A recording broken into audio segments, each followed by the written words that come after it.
windows tonight? Oh, because on mine, every time I turn it on, a picture like that shows up. And they rotate it all the time. And then they got this icon up at the top. If you like it, press it. If not, Like ignore it and yeah.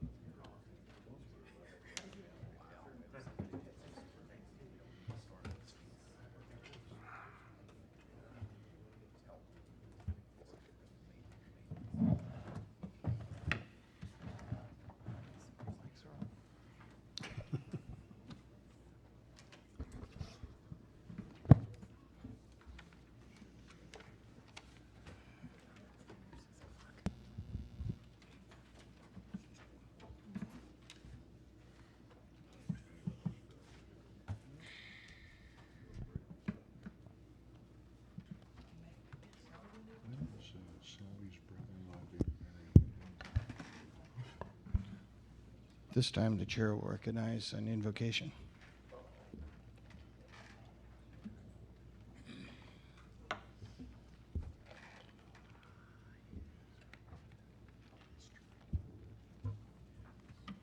I'm Linda Johnson, and I go to Eastgate Church, and I'm a part of the citywide prayer team for Freeport.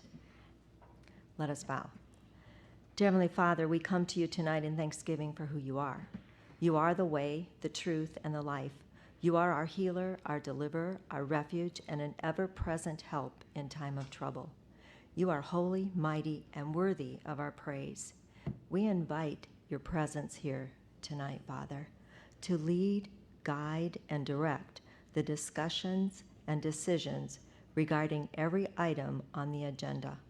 Father, your word says in James 1:5, if anyone lacks wisdom, let him ask of God, who gives to all liberally and without reproach, and it will be given him. And your word says, whatever we ask of you, we know that you've heard us. And because we know that you've heard us, we have the petitions that we ask of you. Father, I ask that the council would be of one mind and one heart as they come together in unity to make decisions that will affect the lives of the people they serve.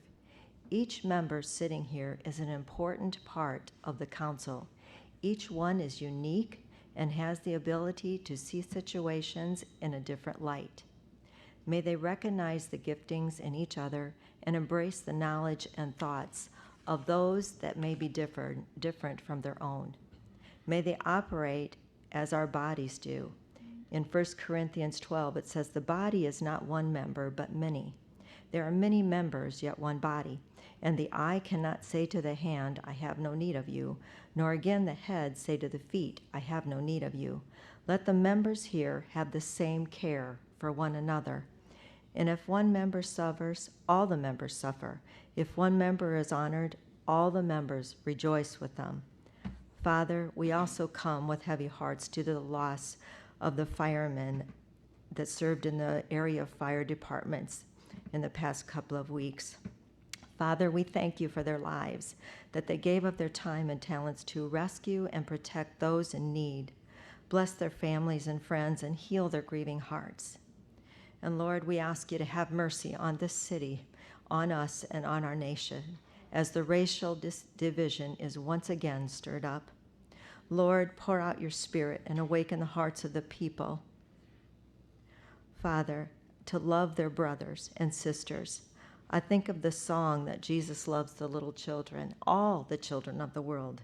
Red and yellow, black and white, they are precious in his sight. So not only do Black lives matter, but every life matters, Father.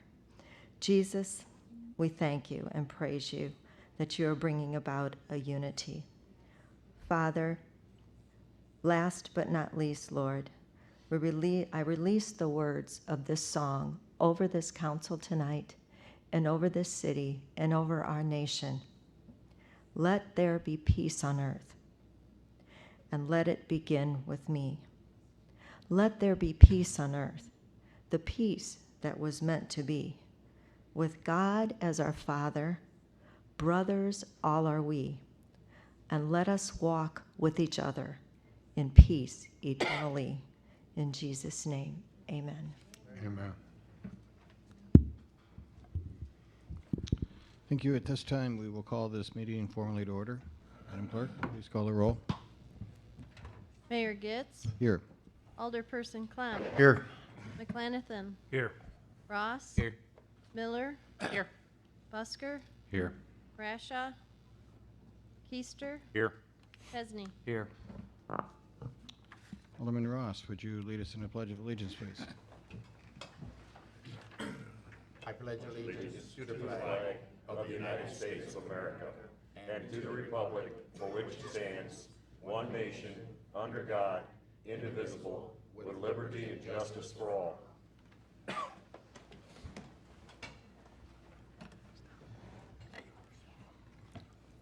You have before you the agenda. Is there a motion for its approval? So move. Second. Alderman Keister moves, second by Alderman Busker. Mr. Mayor? To approve the agenda. All in favor of that motion? If I could. Alderman Clem.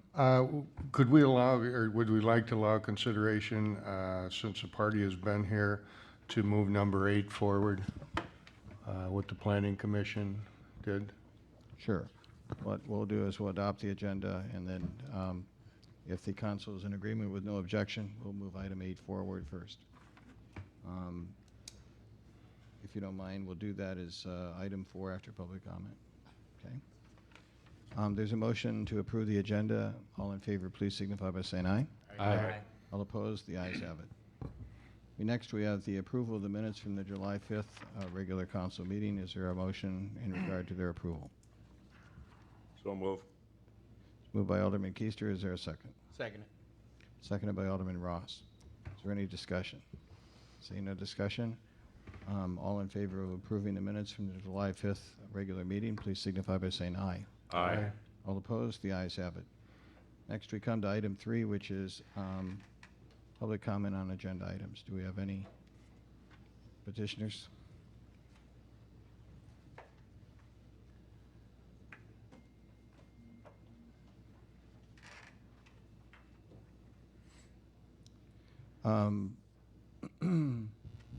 Is Peter Kinsler here?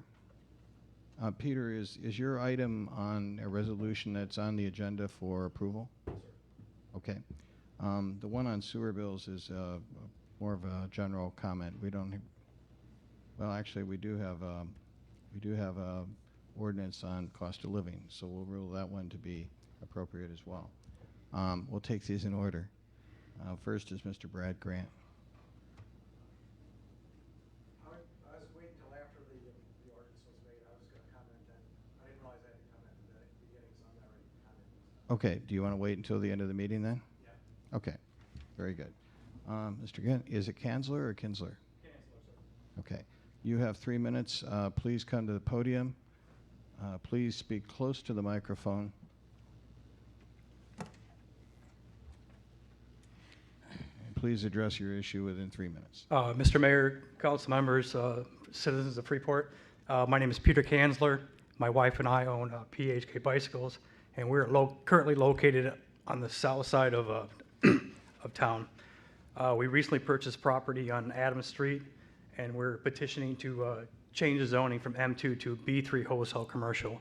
The objective of that change is to put a full sale bicycle retail operation on the Jane Addams Tuddy's Trail connection. With that change, it's not only just going to be a so-called bicycle shop, but in time, we're going to turn it into a destination where citizens outside the Stevenson County area will want to come and enjoy the resources that were established in Freeport and the Stevenson County. With this change, this can be a full retail bicycle operation, and in time, we're going to install a coffee shop and a small bakery to accommodate with the flow of traffic. And with the upcoming connection of the Perry Path to Tuddy's, it's going to become like I said, a destination, and it's going to not only provide for the local area, but bring in tax revenue and the resources for the local and outside area of the community. All right, I thank you for your time. Thank you. At the request of one of our aldermen, item 8, which is the first reading of ordinance 2016-42, a special ordinance for change of zoning, will be heard first. So at this time, Madam Clerk, would you please read ordinance 2016-42 into the record? This is a first reading of ordinance 2016-42, a special ordinance for variation permit or amendment of the codified ordinances of Freeport, Illinois. A petition was filed by Peter Gansler for the property located at 201 North Adams Avenue, Freeport, Illinois, with the PIN 1814-31-204-001 and 1814-31-204-002. The relief sought by the documents on file is a zoning map amendment changing the zoning of the subject property from an M2 general manufacturing to a B3 commercial and wholesale business. Okay. Excuse me, before we go to Director Mills, does everybody have a copy of this? There's a special meeting of the Planning Commission just before this meeting. I take it from the nodding heads that we have it before you.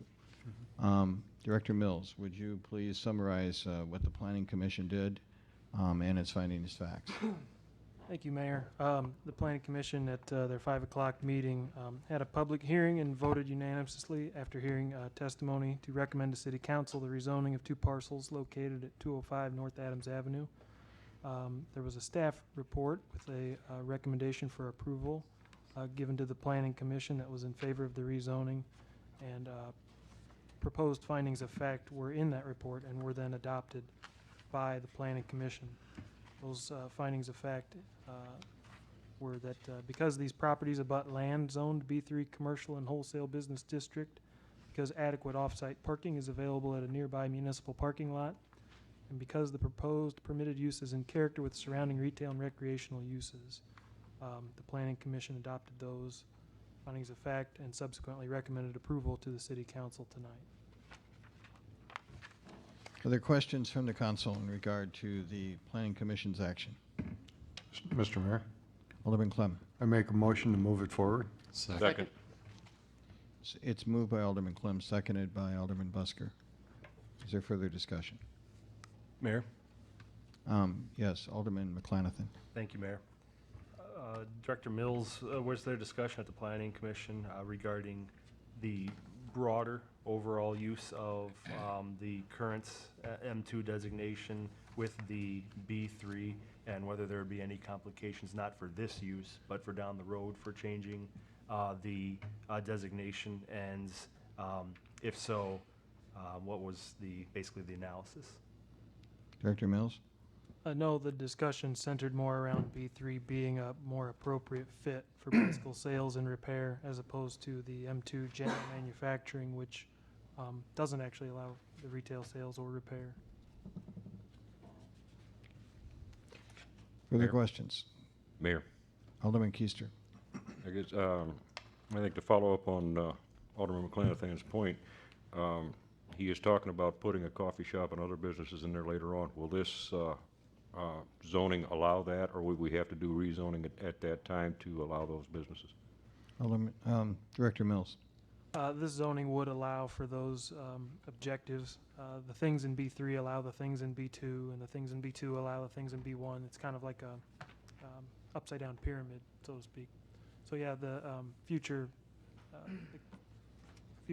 goals or expansions in those areas could happen alongside the bicycle sales. Thank you. Is there any other discussion? See no further discussion or debate. Madam Clerk, please take the roll on the approval of ordinance 2016-42. Alderperson Ross, Aye. Miller, Aye. Busker, Aye. Keister, Aye. Chesney, Aye. Clem, Aye. McClanathan. Aye. That passes 7-0. Okay.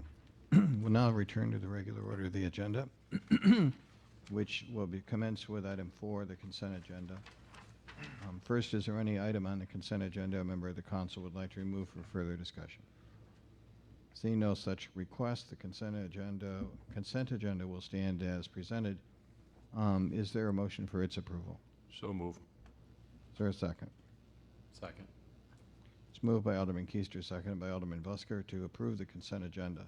The consent agenda has upon it the city treasurer's report of cash and fund balances for the period through June 30th, 2016, police department's report of activities for June 2016, fire department report of activities for June 16, and the building permit report on activities for June of 2016. It also has approval of the motor fuel tax fund bills payable in the total amount of $19,492.16. Approval of water and sewer bills payable and registers 580, 587, 591, 592 in the total amount of $1,389,780.04. By the way, those figures are quite high because we're now paying a lot of bills for the water project. Approval of the payroll for the pay period ending July 9th, 2016. Total amount is $416,036.99. And approval of the finance bills payable in the total amount of $458,268.56. And finally, approval of Resolution 2016-41, resolution to request temporary closure of streets for the Colby Smith Memorial 4-Mile Classic on August 27th, 2016. Those are the items in the consent agenda. There being a motion to approve, and that motion having been seconded, Madam Clerk, please take the roll on the motion to approve. Ross? Aye. Miller? Aye. Busker? Aye. Keister? Aye. Chesney? Aye. Clem? Aye. McClanathan? Aye. Passes 7-0.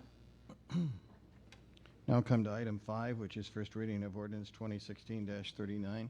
Madam Clerk, could you please read this ordinance?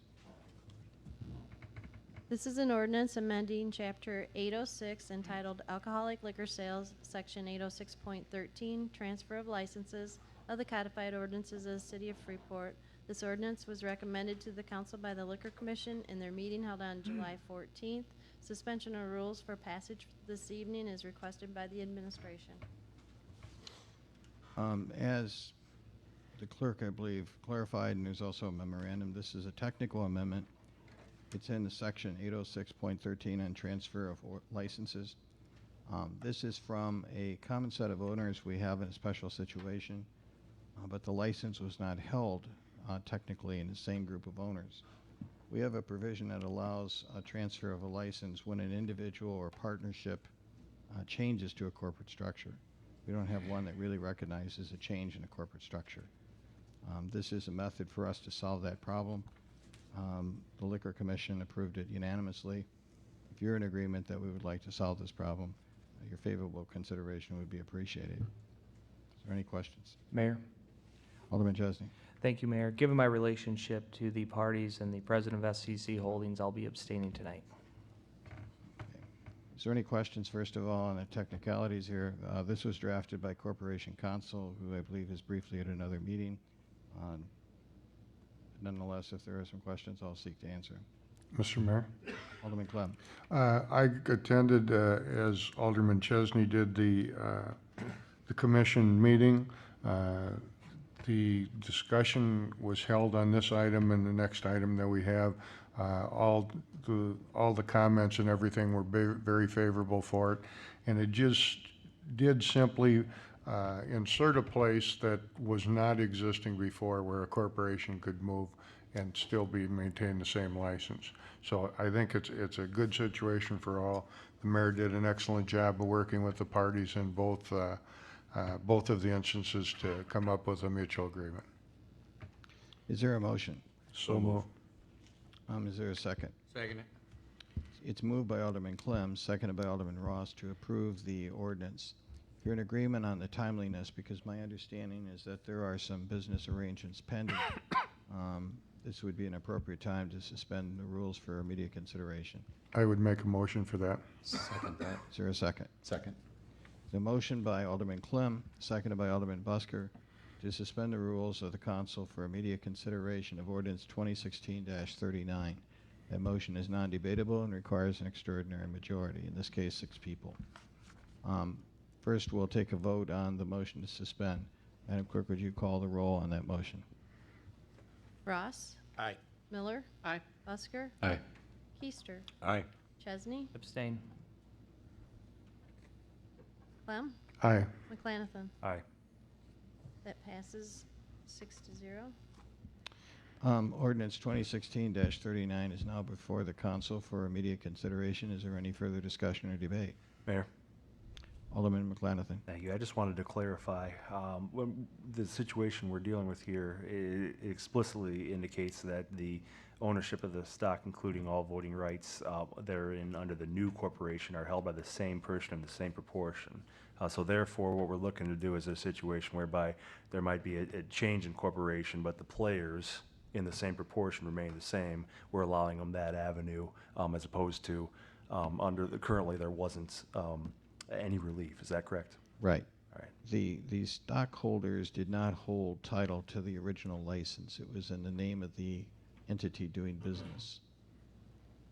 So the stockholders, at least what has been represented to me, are by and large the same, except for, I think, the demise of an individual, but still in the same proportion in the family.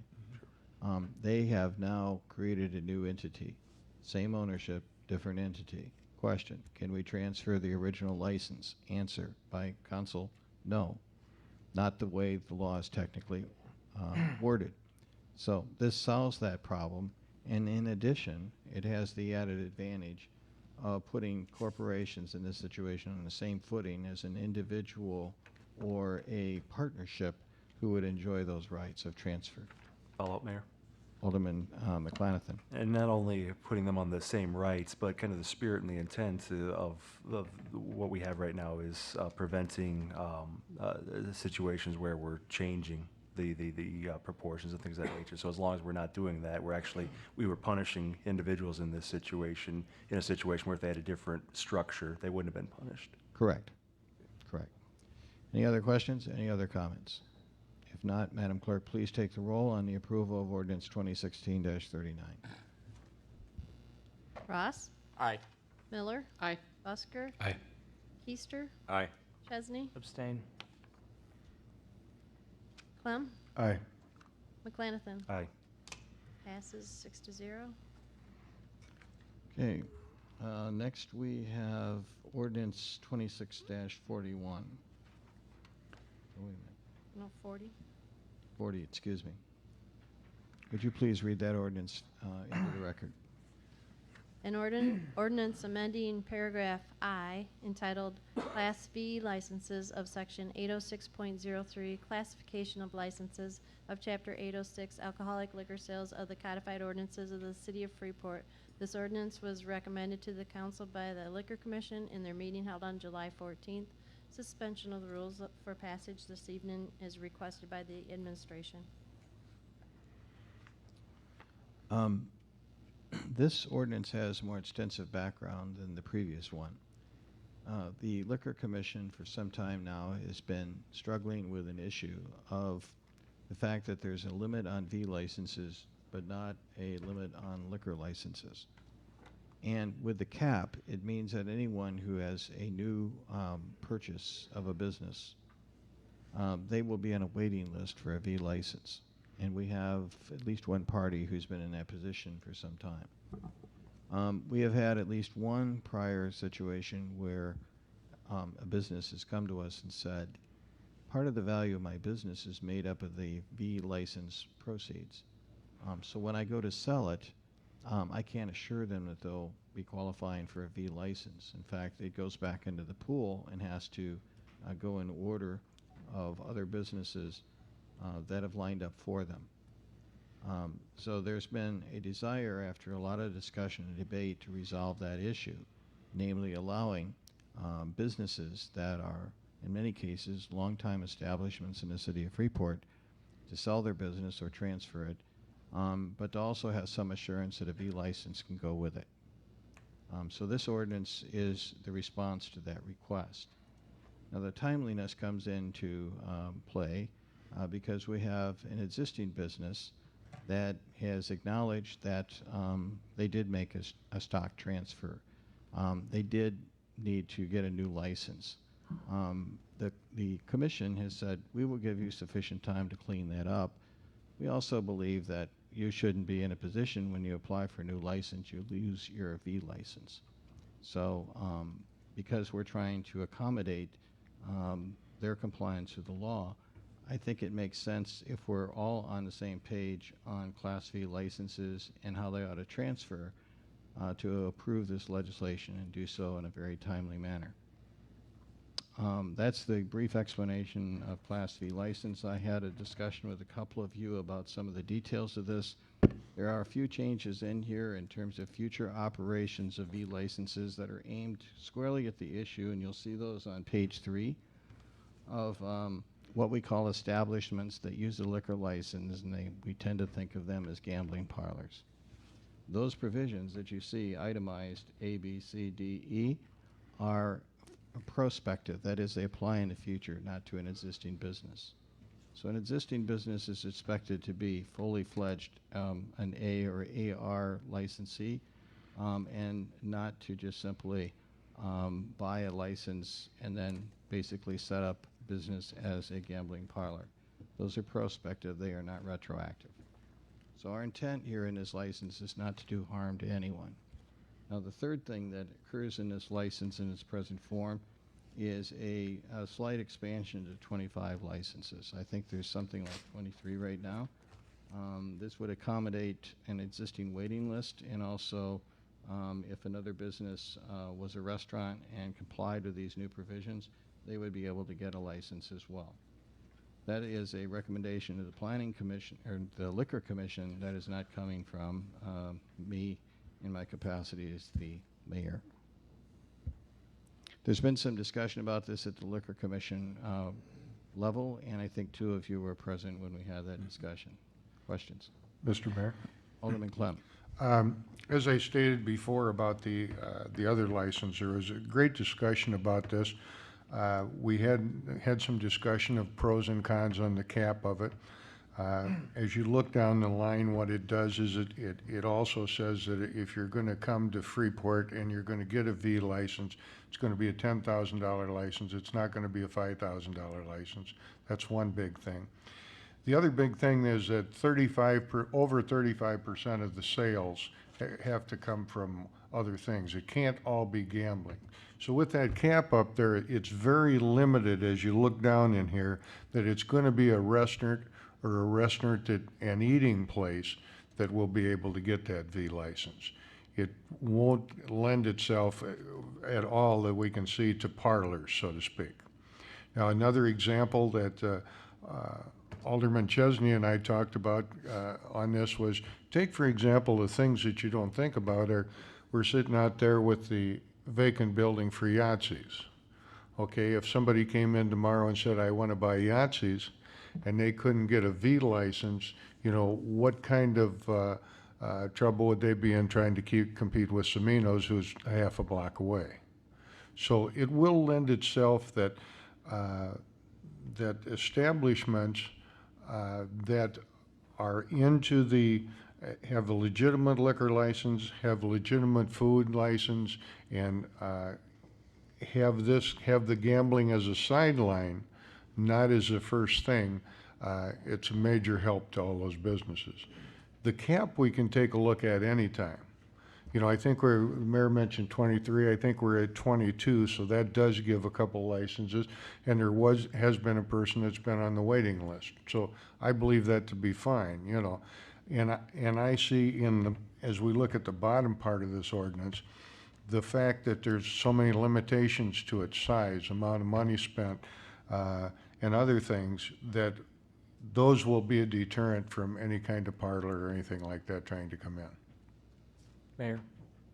Alderman Chesney. Thank you. I also had an opportunity to sit in and speak at the Liquor Commission. I thought, Mayor, you did a nice job navigating the complexities of the ordinance. I know Commissioner Doms also was instrumental in writing this. As Alderman Clem said, the idea behind this is to encourage a restaurant-first, bar first type behavior and discourage what we have decided as and defined casino parlors, and that is heavily driven by casinos or gaming as it's laid out in this ordinance.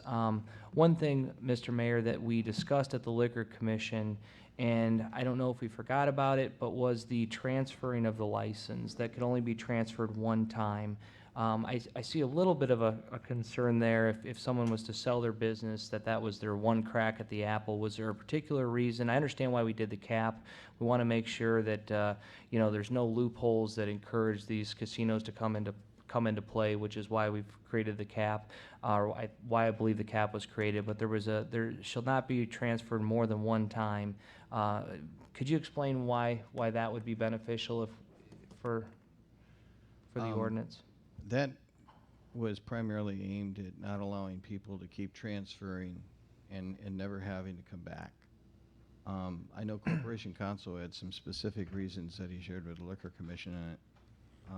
I'd like to defer on that until he comes back. You have a technical question on it. Mr. Mayor? Alderman Clem. I would believe that would be something that could be changed at any time also if we, look at it and see the reason for it and understand just exactly what put it there. I think there was the discussion, as the mayor said, of it keep moving on down the line back and forth between a few people type situation. I'll be candid with you. I asked Attorney Phillips about that very issue. He gave me a very convincing answer, and I'm hard-pressed to remember exactly what he said. Fair enough. Mayor? Alderman Chesney. Motion to approve. Second. Motion to approve and seconded to approve ordinance 2016-40. Is there a motion to suspend the Mayor. rules? So for moved. consideration? Moved by Alderman Busker. Is there a second? Second. Seconded by Alderman Chesney.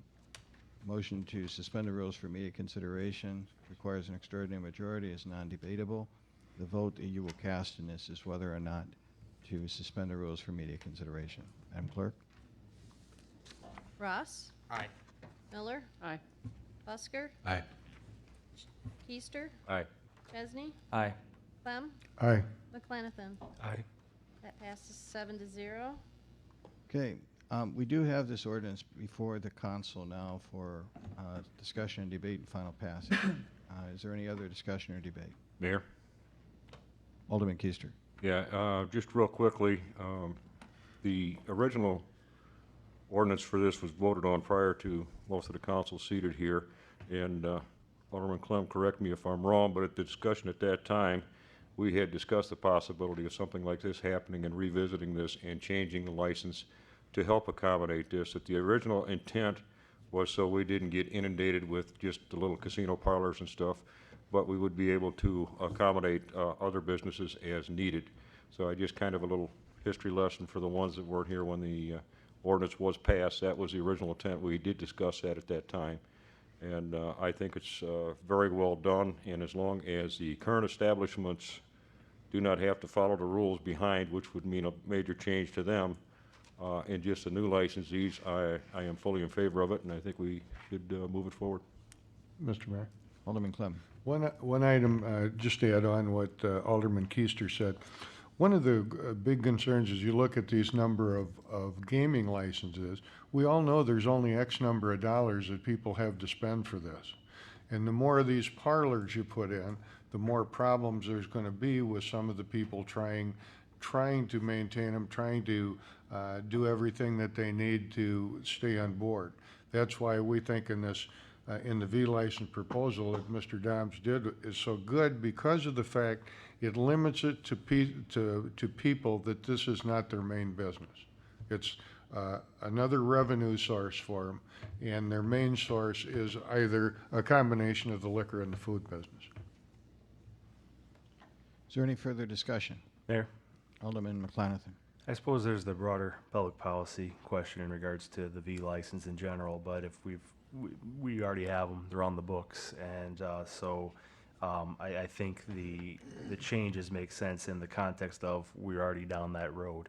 That said, Mayor, the groups that are on the waiting list, are they A or AR or are they P and W? Realizing that it won't retroactively affect them, but do we know? There's no Ws that are on the waiting list that I'm aware of, are there? Meg? There's not, they're an A. Okay, Right. thank you. Any other questions? If not, Madam Clerk, please take the roll.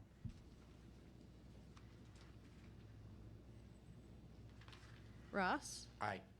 Miller? Aye. Busker? Aye. Keister? Aye. Chesney? Aye. Clem? Aye. McClanathan? Aye. Passes 7-0.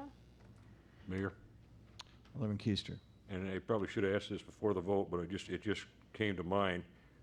With the changes for new licensees, now, if one of the current establishments, we'll call them mini casinos, changes license, do they have to, at that point, apply or comply with the new requirements? Or since they were already established as that, do they go under the old guidelines? If they make the transfer, I don't believe so. If they are a brand-new licensee under the liquor code, then yes, they would be coming under the compliance of this. Okay, so just for transfer, they wouldn't have to apply to this, but after that, they would. That's my understanding from Attorney Phillips. Okay, thank you. Okay, and if I've got that wrong, I will certainly let you and the other members of the council know. Okay, appreciate that. I truly wish he was here, because he helped refine this thing. The next item that we have in the council agenda is item 9, which is Resolution 2016-39. Madam Clerk, would you please read this resolution? Mayor, we have ordinance 2016-41. Sorry, forgive me, we've been jumping around, and yes, thank you. Please go back to item 7. And please read first reading of ordinance 2016-41. And this one, we are actually not expecting immediate consideration of. In fact, there's some cleanup language negotiated. So, Madam Clerk, would you please read ordinance 2016-41? This is an ordinance amending Chapter 1044, Water Rates and Revenues of the Codified Ordinances of the City of Freeport. This ordinance was recommended to the council by the Committee of the Whole on July 11th on a motion by Alderperson Keister, seconded by Alderperson Clem, and approval by unanimous vote. Before we discuss the particularities of this ordinance, the council had requested this ordinance be put on the agenda. There was not time for council to do a full legal review. We did a very quick draft in this, but it has been pointed out by Director Glendenning that actually we have a couple of technical failings, one of which is that this applies to water rates, not to the sewer rates. The intent was originally to apply to both. So my suggestion is we discuss the concepts that were embodied in the consumer price index, and if you're in agreement on those concepts, in agreement on the breadth of the ordinance, any technical amendments that we need will be drafted and available to you for second reading. First, I think it would be appropriate to recognize Director Glendenning. Director Glendenning, you'll recall, discussed at length at our last Committee of the Whole meeting some of the infrastructure needs of the water and sewer system, which are formidable. At that time, it was the will of the council that we at least discuss the fact that our rates have been on a percentage basis going down each and every year because they do not even keep up with the rate of inflation in that industry. So the council directed us to come up with a ordinance to discuss. This is a rough draft of it. Director Glendenning. Yeah, the only correction I can see, and I believe we may have to do this ordinance in two, actually have two of them, one under the section under water rates and one under the section of the ordinance referring to sewer rates. My slight panicking is our inflation rate is actually higher in wastewater than it is water with our goods and service, just because there's more goods and services to purchase under wastewater treatment. So that implies, but it applies to both sides. So we may actually have two ordinances that look different. One's just going to say water and one's going to say sewer, and it'll read exactly the same. Let's start with a question to Director Glendenning that I think might be useful for this discussion, and then we'll go to questions from the council. Director, you've made reference on several occasions to the Consumer Price Index. My understanding in your ordinance draft is you want to apply this, the Consumer Price Index, generally across the board, or the one that applies to your industry? This one would apply directly to our industry. It is one of the things that is called out directly in the index review every year. As you see, if you notice, it says water, sewer, and trash. Water and sewer and garbage are the top of the index chains when you look at the 6-page report that I gave you from the Bureau of Labor. They kind of categorize it in one area for the nation, basically, is there. So that's why it has all 3 words. We can, for this year right now, as of February, the number was 5.3%. And that's based on last year's data. If you remember, this gets published usually in February. Sometimes we don't see it until March, but it's based on the previous year's data of inflationary rates that would be applied the following year. Discussion from the council. Alderman Clem? 2 things, Mr. Glendenning. First of all, and your answer to this is going to be, you dummy, you were on the here when we did it. Was the reason for taking this off, I want the people to keep in mind this, that this is really a reinstatement of this. It used to be on the bill, is that correct? Or a formulation of it? To be honest with you, I tried to go back through past documentation, and it was never called out as the Consumer Price Index. It was just kind of a known change, and obviously, yeah, I wasn't here and you were, but the proof showed in my graphs that I showed you that, you know, we were seeing a constant revenue increase on an annual basis from, I believe, about somewhere between the late 90s and all the way up through about 2006. And you could see that a lot of times what is done is it's stated in this ordinance not to exceed 5%.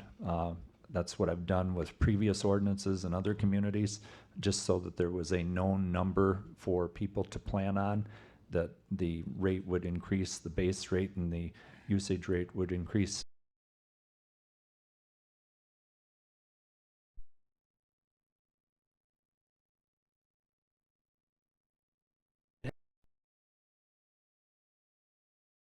Intergovernmental agreements or private work to allow for that maintenance to not necessarily be taken care of by Public Works, but simply oversaw by the city, similar to how a commission might handle it.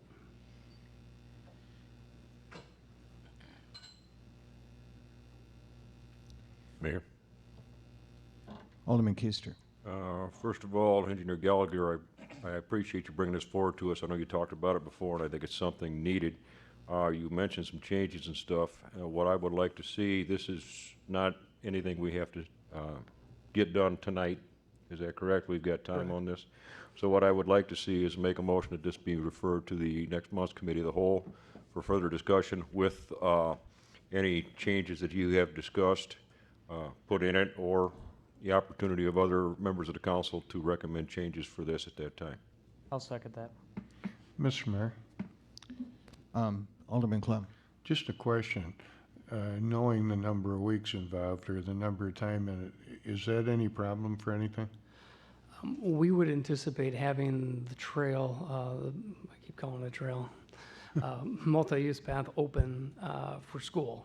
That would be the section from McKinley to Park Boulevard. So that section would be done. So if we don't have an official ordinance on file outlining this separate from sidewalk, we'd simply treat it as sidewalk until you approved something different. Mr. Mayor? Alderman Clem. And with school starting in August this year, that could present a problem. That's the only reason I brought that up. If there's something in here that we might have to do a minor change on, or something, somebody's got something they want to look at, maybe we could do that. I'm sure that's why it's in here in the resolution form. Mm-hmm. We'd be looking at paving the the trail, the path, probably a week or two before school starts, so probably right around when the cow would be held, as we anticipate having that completed to where it would be accessible to pedestrians. Mr. Mayor, Alderman Clem. would this, if it went to the cow, would that what everybody's on the same page before you start putting it in? Correct. You approved via the past resolution my ability to build the trail, the path within the project. It would just be how we classify any, nuisance violations, probably, whether or not we would cite bicyclists for using the path. That's where that could come into play. Mayor, Alderman McClanathan. thank you. Would it be easier for us just to do it to the first council meeting in August? Give you a little more flexibility. That would be fine. I mean, I can make the changes that I discussed if there's no objection to those changes. I will be unfortunately unable to attend that first council meeting. However, that would not keep you from passing that in my absence. Mayor, Alderman Jesse. I'll withdraw my motion. I'll withdraw my motion and remake a motion that this be held over to the next council meeting. Second. Okay, you can make a motion. We don't need a motion to Don't put need it one? on the next Okay, council with- meeting. We can withdraw just it do then. I think what's really important here, my sense is the council is aware that we need to get construction underway. We do have authority to go to construction. What we don't have worked out is how it's to be classified once it's constructed, and how it's to be maintained. If you can give this some attention and communicate your thoughts on this to either Michael or to the city engineer or both, that would be very helpful in getting this in proper form for the August meeting. Anything else on this? Mr. Mayor, Alderman Clem. just to make sure, August 1st is the next council meeting? It is. Okay, just wanted to make sure that it wasn't in the second week or something. Okay, thank you. Mayor, Alderman McClanathan. the only thing that stuck out to me outside what we talked about in regards to removal was, is there any reason to treat responsibility for repairs and safety any different? I don't have an opinion or thought on it, but it just kind of has been stuck in my mind a little bit. I mean, I could see the argument for treating it just the same as sidewalks, but just over the next couple of weeks, think about, is there any reason to have a caveat there? I think in the past, we've tried to tie this, especially when we build anything in the right-of-way, tie it to our construction requirements for your other utilities. So although that may read somewhat generic, like it's the property owner, that may also be ComEd, NICOR, whoever may damage the path. It's their responsibility to repair it, replace it at their cost. So a lot of that is also governed under our ordinances for excavations within the public right-of-way, which we require permits for. So some of that kind of dovetails together. It's not necessarily in specifically the sections for sidewalks or for what would be the multi-use path. Mayor, Alderman Keister. one other thing I'd like to have some information on by the time this comes up again is the snow removal on this. I know we had talked, Engineer Gallagher talked about several different alternatives on that, because I do realize in the budget we shorted street department one man, and now we're going to go ahead and put something on here to give them more work to do. I would like to see the alternatives for snow removal for this prior to our voting on it. I'm sorry, would you give that to us again? The by this, we're setting up that we're responsible for snow removal on this, and we've already shorted the street department one person this year, and we're going to put some more work on them. I'd like to see the alternatives to snow removal on this before we vote on this and pass it through. Okay. Mr. Mayor? Alderman Clem. Maybe it's just me, okay, but I'm sitting back and thinking, I hear a little bit of anxiety in this whole thing. We voted on it to do it, and we voted on it to move it forward. Is there any real big hang-up that we're waiting the amount of time? Because I just see where the amount of time, is the amount of time any problem whatsoever for you? It's not for me. I think the other thing to keep in mind is we have a multi-use path in the city of Freeport currently that we don't have an ordinance for, and it's called the Jane Addams Trail.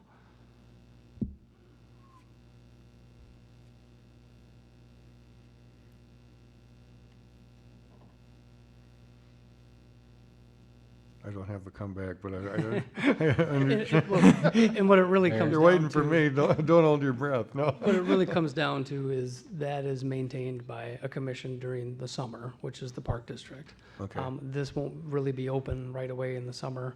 We'll just be completing it, and it also will be the contractor's responsibility until they hand us the keys to the car, so to speak.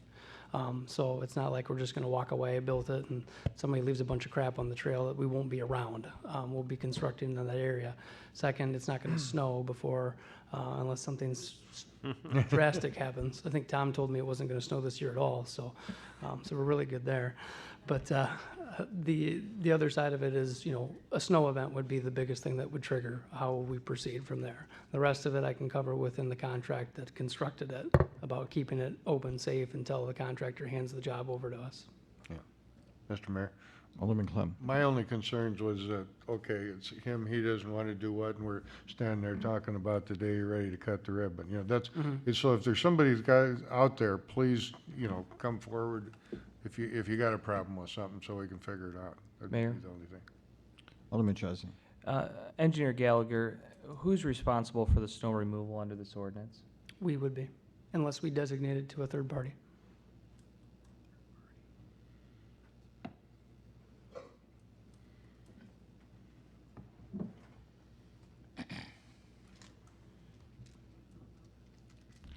Any other follow-up? I made notes on what I heard from the council. We'll bring those up at the staff. For what it's worth, it seems to me it's not an insurmountable problem. Your biggest issue until we get this resolved, functionally, it seems to me, is once you have a path in place, unless of course there's barricades by the contractor, people are going to want to use it. Right now, our ordinances, if you treat it as a sidewalk in the interim period, prohibit bicycles. Who's going to want to use this multi-use path? Bicyclists, strollers, lots of other people. So having some resolution of that issue would be helpful. My strong suggestion is that we not get too wound up about snow removal and other things. Sean has a couple of different ideas for trade-off of services with other taxing bodies. And so if we can offload this and make a deal, we will definitely do that. The other alternative is that we can figure out a way to contract it out too. There's not a tremendous amount of enthusiasm of putting this in the same bailiwick as clearing the streets. But we're a long ways from having to resolve that one way or another. But those are all issues that we're working through at the staff level to bring recommendations to you. Sean, any final words? I just think from a constructability standpoint, we'll be fine. If you have any concerns about any of the information I presented you, I'll try to redraft this as soon as possible with Michael's help and try to get something out to you as soon as possible. So that way, if I'm indeed not here on the first meeting in August, you can at least get clarification questions from me in writing.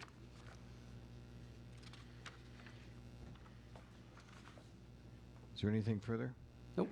Now we'll move on. The next item is from Community Development. This is an award of a bid for demolition services. John, would you like to summarize the bids that you have received? Thank you, Mayor. So we held a bid opening on last Thursday on the 14th for demolition services for 3 residential properties. Had 4 responsive bidders, and the apparent low bid was for $22,000 for JMP Trucking Incorporated. The demolitions are going to be funded with the budgeted city funds, not blight reduction program funded or part of any other larger program. And then I did just note in the memo that the city, for instance, this case, as all the other cases, the city doesn't take title to these properties after demolition. We actively seek to alert the neighboring property owners that they may indeed have the opportunity to purchase that underlying property after the demolition is done. A lot of people don't want to buy the lot next door when there's a house on it that needs torn down. So we do work in that direction as well. So at this time, I guess I'm recommending award to JMP Trucking in the amount of $22,000. And I take any questions anyone had. Mayor? Questions for Director Mills or comments on the proposal? Alderman Keister. So make a motion to approve as requested. I'll second it. There's a motion to approve the bids as recommended with the low bidder. And it's seconded by Alderperson Ross. Any further discussion? Alderman Clem? Yes, Mr. Mayor. A couple things I'd just like a couple answers on.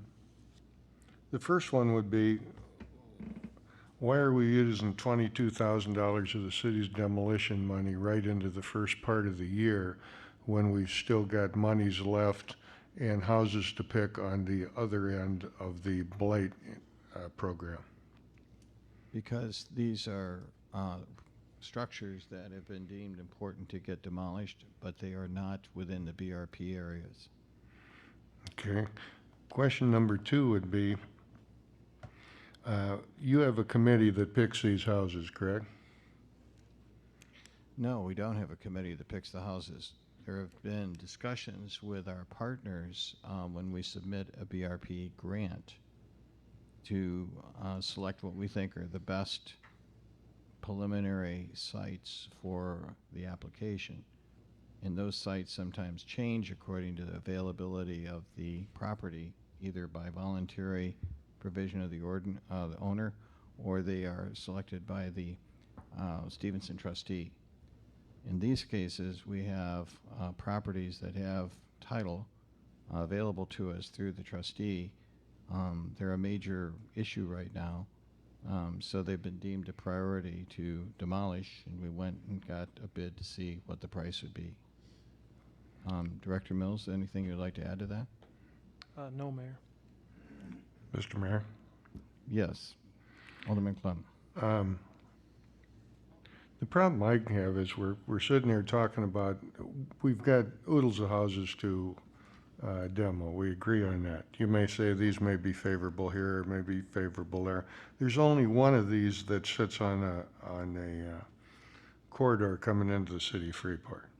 The other one's in the middle of a block, the other one's at the end of the block. Whether the planning commission likes it or not, I drove by and looked at them, and I can tell you there are houses in far worse shape than these are in the city of Freeport to tear down.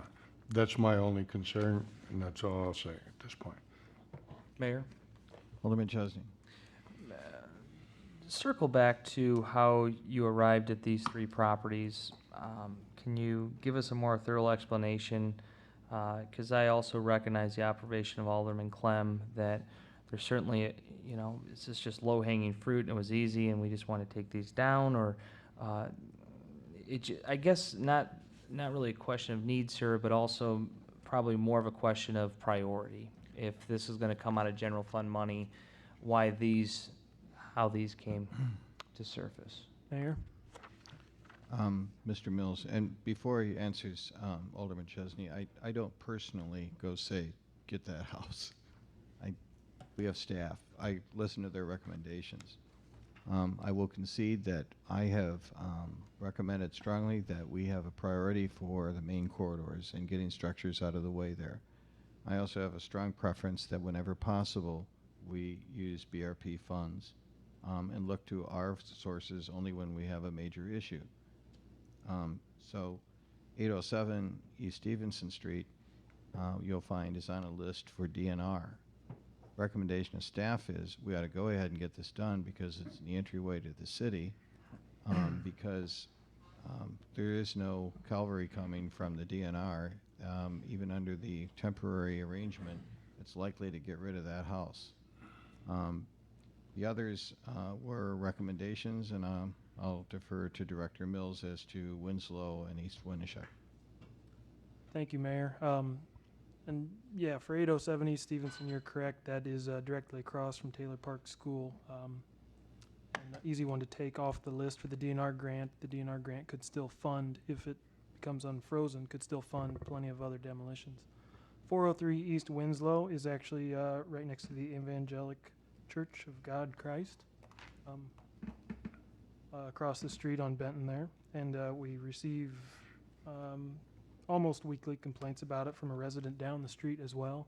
And we've also received reports that the owner of that property comes and camps in it over the weekends. It is not a structure fit to be camped in, let alone lived in. So that's why that one is proceeding under the legal fast track, because it's open and vacant, and we consider it dangerous and unsafe.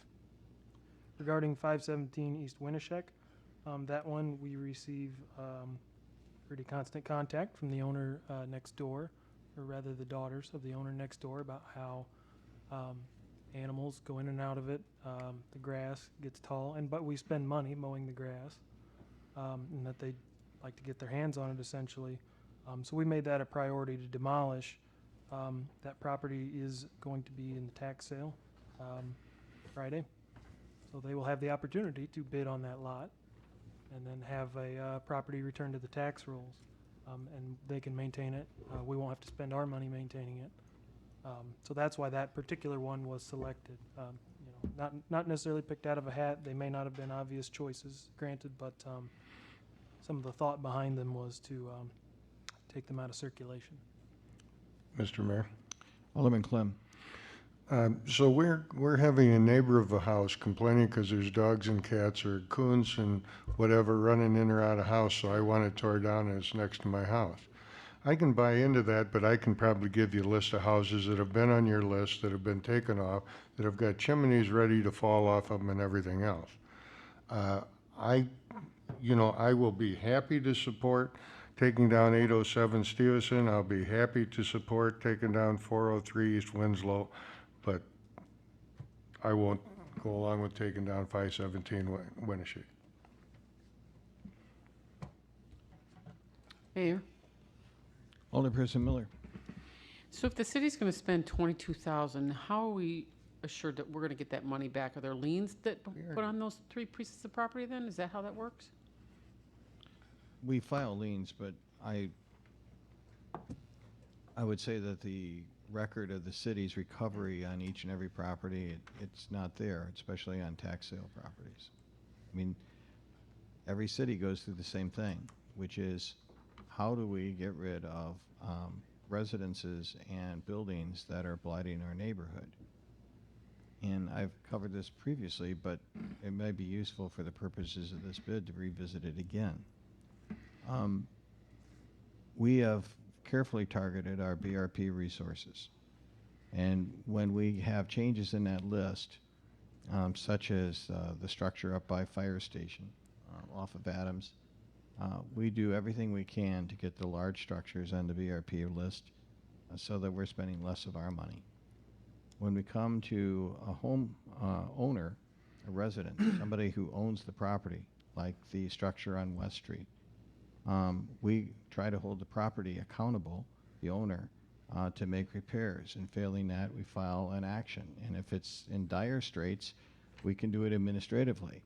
And if it's not a structure that is considered structurally unsound, but it's going to take a tremendous amount of money to rehab it, the law says, okay, you can file a demolition action.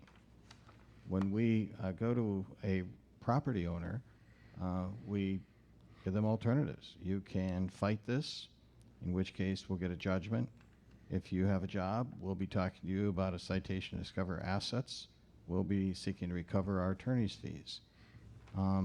Many times people will say, okay, what's my alternative? Answer, well, if you'll take care of the tipping fee, if you've got the right kind of structure, the street department can knock it down, and there's a net no cost to the city in those situations. Whenever there is a interested party that we can hold accountable, we do file a lien, we do follow up on it, we do try to recover. No, and 403 East Winslow also. Not the information I had, but that individual actually owns homes in other cities that the same thing has happened to, where they were torn down because they didn't maintain them. Okay, At least the last title search we had. On the title search you had? Would that person be out of the area of Chicago? No.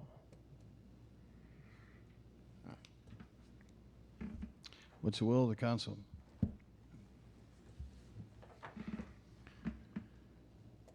There's already been a motion, hasn't there?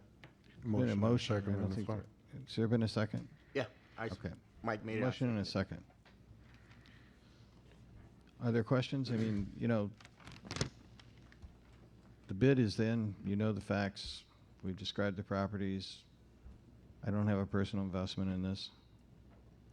It's up to you whether you decide you want to accept it or not. Mr. Mayor? Alderman Clem.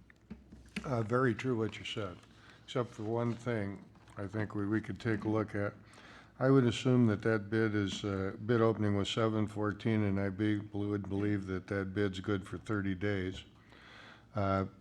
So my personal recommendation would leave 517 Winneshiek there, do some investigation on it, and authorize it at the next meeting if that's the case. I think we Award got a to 'em. unit bid. But Director Mills, what's our situation? Yes, it was a package bid for all three properties. It was done so explicitly so that there'd be one contractor complete all three. I mean, what would, if I could ask, Mayor, what would the additional investigation be if there were a better target? Or,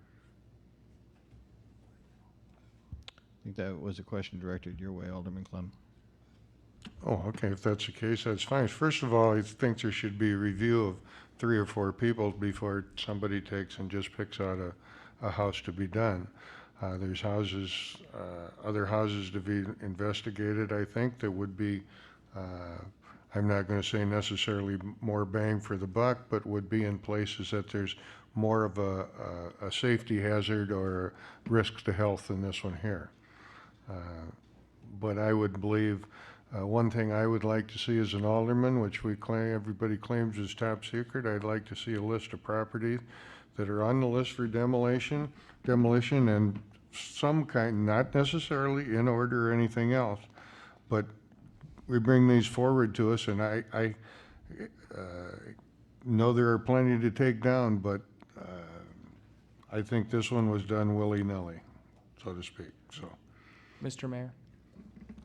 Alderman Chesney. Thank you. Director Mills, if I could just offer just a suggestion. If you could telegraph your hand to us just a little bit. You know, I've received a few calls on these demolitions, and I trust that they need to be demoed. I spoke with Alderman Ross, and he knows these many of these structures much better than I do, and he did concur with your assessment. But I also agree with Alderman Clem that there seems to be a selective application as to where and how they're demoed. And I would also agree that the need, there's certainly some structures. I mean, the one that comes to mind would be the one right on 26, right across from Ann's. You know, how long are we gonna look at that? Thousands of people drive past. I don't care what it takes. I don't care who we have to sue. Let's get it done. It's embarrassing. So I think that that's what Alderman Clem is speaking of, is not necessarily your ability to understand the demos or execute the demos, but maybe a little bit about a discussion on the priority. we do have a weekly meeting to discuss these. Director Dole, the building inspector, the former grants coordinator, so they aren't, and the mayor, excuse me, the mayor's there every week. So they aren't just chosen by me, in case that's the impression anybody would have. They're discussed on a weekly basis. Many more than just these three houses, for example. We have houses for BRP Round 1, we have houses for BRP Round 2, we have alternates for both those programs. We have properties for those that we can't find owners for. We like to keep the line moving while we figure out how to tackle all those other properties. So, you know, again, while these three might seem unconventional to you, there was a thought process that went behind them.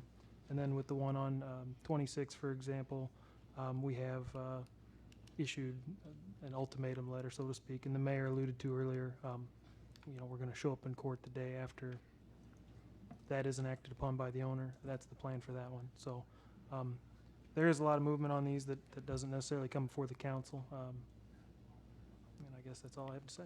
Mr. Mayor? Alderman Clem. One of the first questions I asked was there a committee that goes over these to pick the houses? And I didn't receive that answer that you gave me. In that answer, I'm going to ask the question, does Director Dole, Mayor Gitz, and John Mankey agree with your taking that in this house?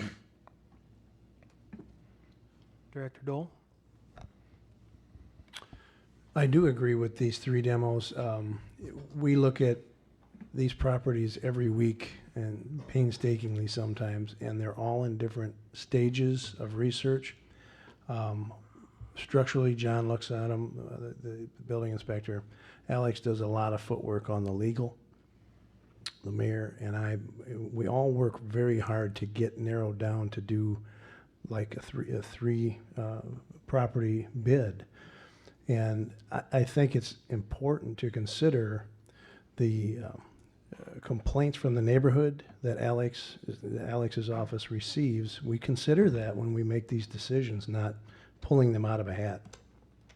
There's a lot of houses that are in different stages. These ones are ready to go, and we've all looked at them and we all agreed that these are great candidates for demolition and at a fair price. Mr. Mayor? I hate to be a pain in the rear, but I'd just like to bring up one other thing if I could. Well, You know, I'm obviously going to vote against it. It doesn't make a heck of a lot of difference, okay? But if that's the case, I would certainly like you gentlemen to take and listen to aldermen at different times that suggest houses. I can name you one that 3 different people in community development told me that was coming down, and the building inspector, and it has a chimney on it ready to fall down, and it's still sitting there. So remember that when somebody asks you about somebody's cats running in and out of a house, let's take and see how safe that house is first. Thank you very much. I won't ask any more. Did you want my answer, or are we just done? No, you can say whatever you like. I appreciate it. Look, if you have a house that is in that tough a shape, and somehow it has fallen into the system, and the chimney is ready to fall down, that's exactly the kind of structure, especially if it's not in the BRP, that we want to take down. So maybe it's been sent to me in an email. Maybe it got dropped. I don't know. But I'm more than happy to look into it, Tom. Regarding myself, just so you know, when these 2 properties came up, and I don't sit there and say, okay, these are the targets. I asked many of the same questions that the council did. And I was persuaded on the basis of neighborhood feedback, okay, you know, if we can get a decent price, this is a worthy investment. But the staff will tell you that one of my skepticism was these are not on the corridor. They're not across from, one of them is across from the school, but the other one isn't. That those are higher priorities. So I don't think we're that far off on this. And, you know, one of the things that we look very carefully at is what are the targets of opportunity we've got lined up, that the utilities are off, that we can get it done. And one of the things this council has said to the staff and to I repeatedly is, we want this process to move along. We want to get going. We don't want a lot of delay. So, you know, basically, don't take this the wrong way. Tell us what it is. You want all of the city canvassed and you want an entire priority list. We can do all those things that you want to do, and you're going to grind this process to a halt for a couple months to get there. I'm not saying that that's not a worthy endeavor, but I'm saying that if we want to focus on trying to get the things that are available for demolition now done, we have taken it to heart to try to move the process along. And if there are other things that are immediate priority, we usually hear from the alderman about them. And some of them that I think one of them was mentioned here in West Street, you know, he's been sent a demand letter. And we will sue him, and we've given him a date. And there we have an actual live owner. He can either repair or he can get a demolition order, and we're reasonably certain that when that one comes down, if that's what happens, we're going to have a person who has the means to pay the bill for us.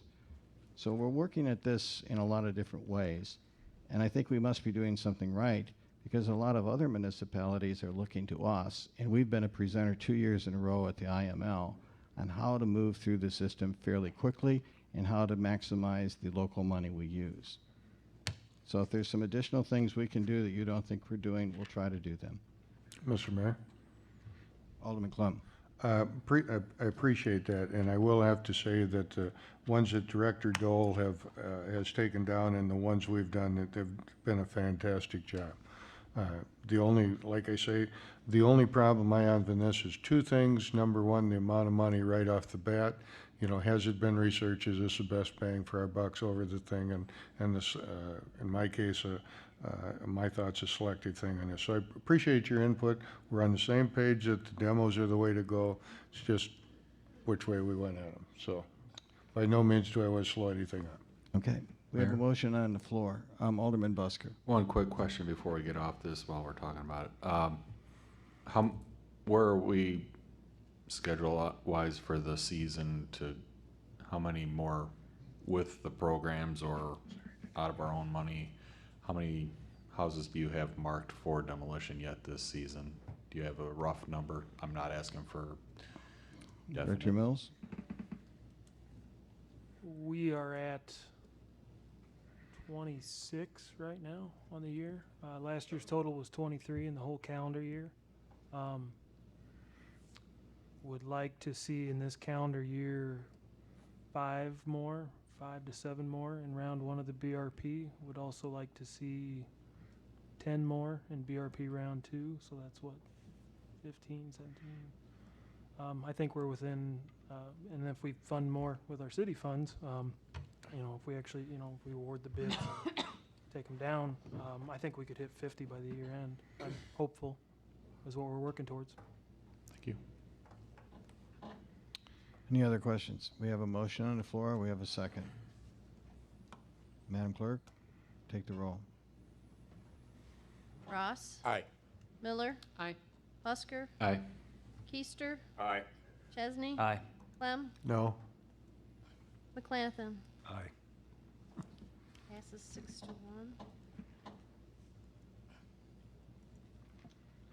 6-1. The mayor's report will be, I hope, fairly brief because we got some other items. Number one, we have a meeting with the firefighters, which has been agreed to by our special counsel and them for one last discussion prior to going to arbitration. We're working out the details of what will be discussed in that meeting.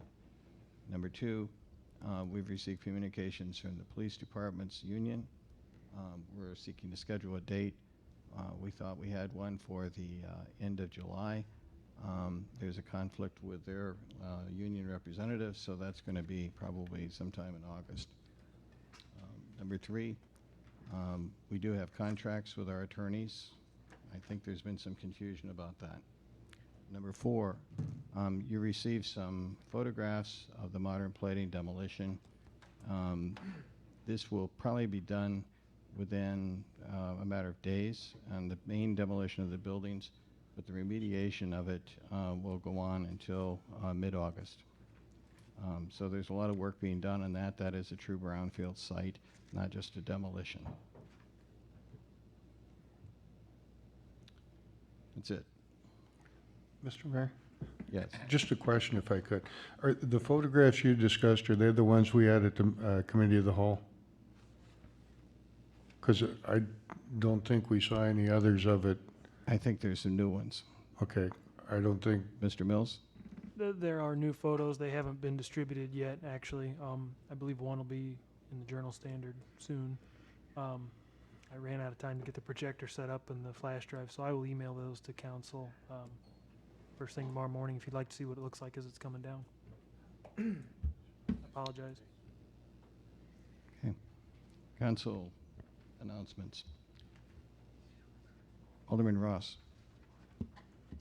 Nothing at this time. Okay. Alderperson Miller. Yeah, just a couple things. Wanted to say welcome to the PHK Bicycle to the downtown, and I really appreciate their vision and their enthusiasm that they bring. Very much added to the downtown. And second, Mayor, could you possibly give the community any status update for the boat dock? I know people have been asking. The boat dock contract has been let because that bid was for some time. Is the city engineer still here? Back there, yes. I believe that installation is imminent. And Sean may be able to give you a more precise date.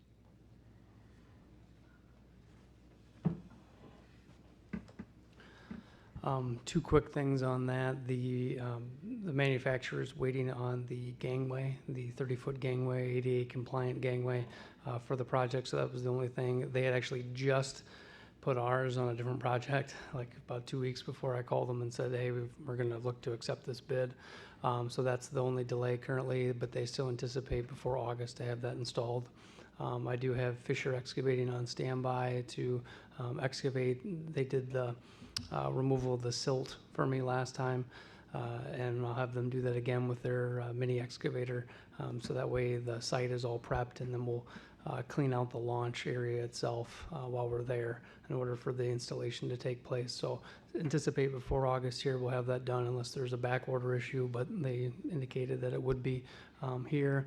We also get an upgrade of the railing system because they had a vendor or a project back out of a picketed railing, which is about twice the cost. So that's to our benefit. I may have mentioned that at the prior meeting, but so it should be a pretty phenomenal system. It'll mirror the one similar to it at the Park District, if you're familiar with that launch system that they have at Great Park. Thank you. Mayor, Alderman Ross. I do have a question for you. Okay. When it comes to the DNR grant, would that include the OMLK building on the east side of Freeport there? Yes, that's our primary target with that grant. Yes. Now, our application for the funding, which was a little under 100,000, I think it was about 85,000. The estimate at that time was that there would be enough money to take that building down and also get some residential houses along East Stevenson Street, and that's how it was applied.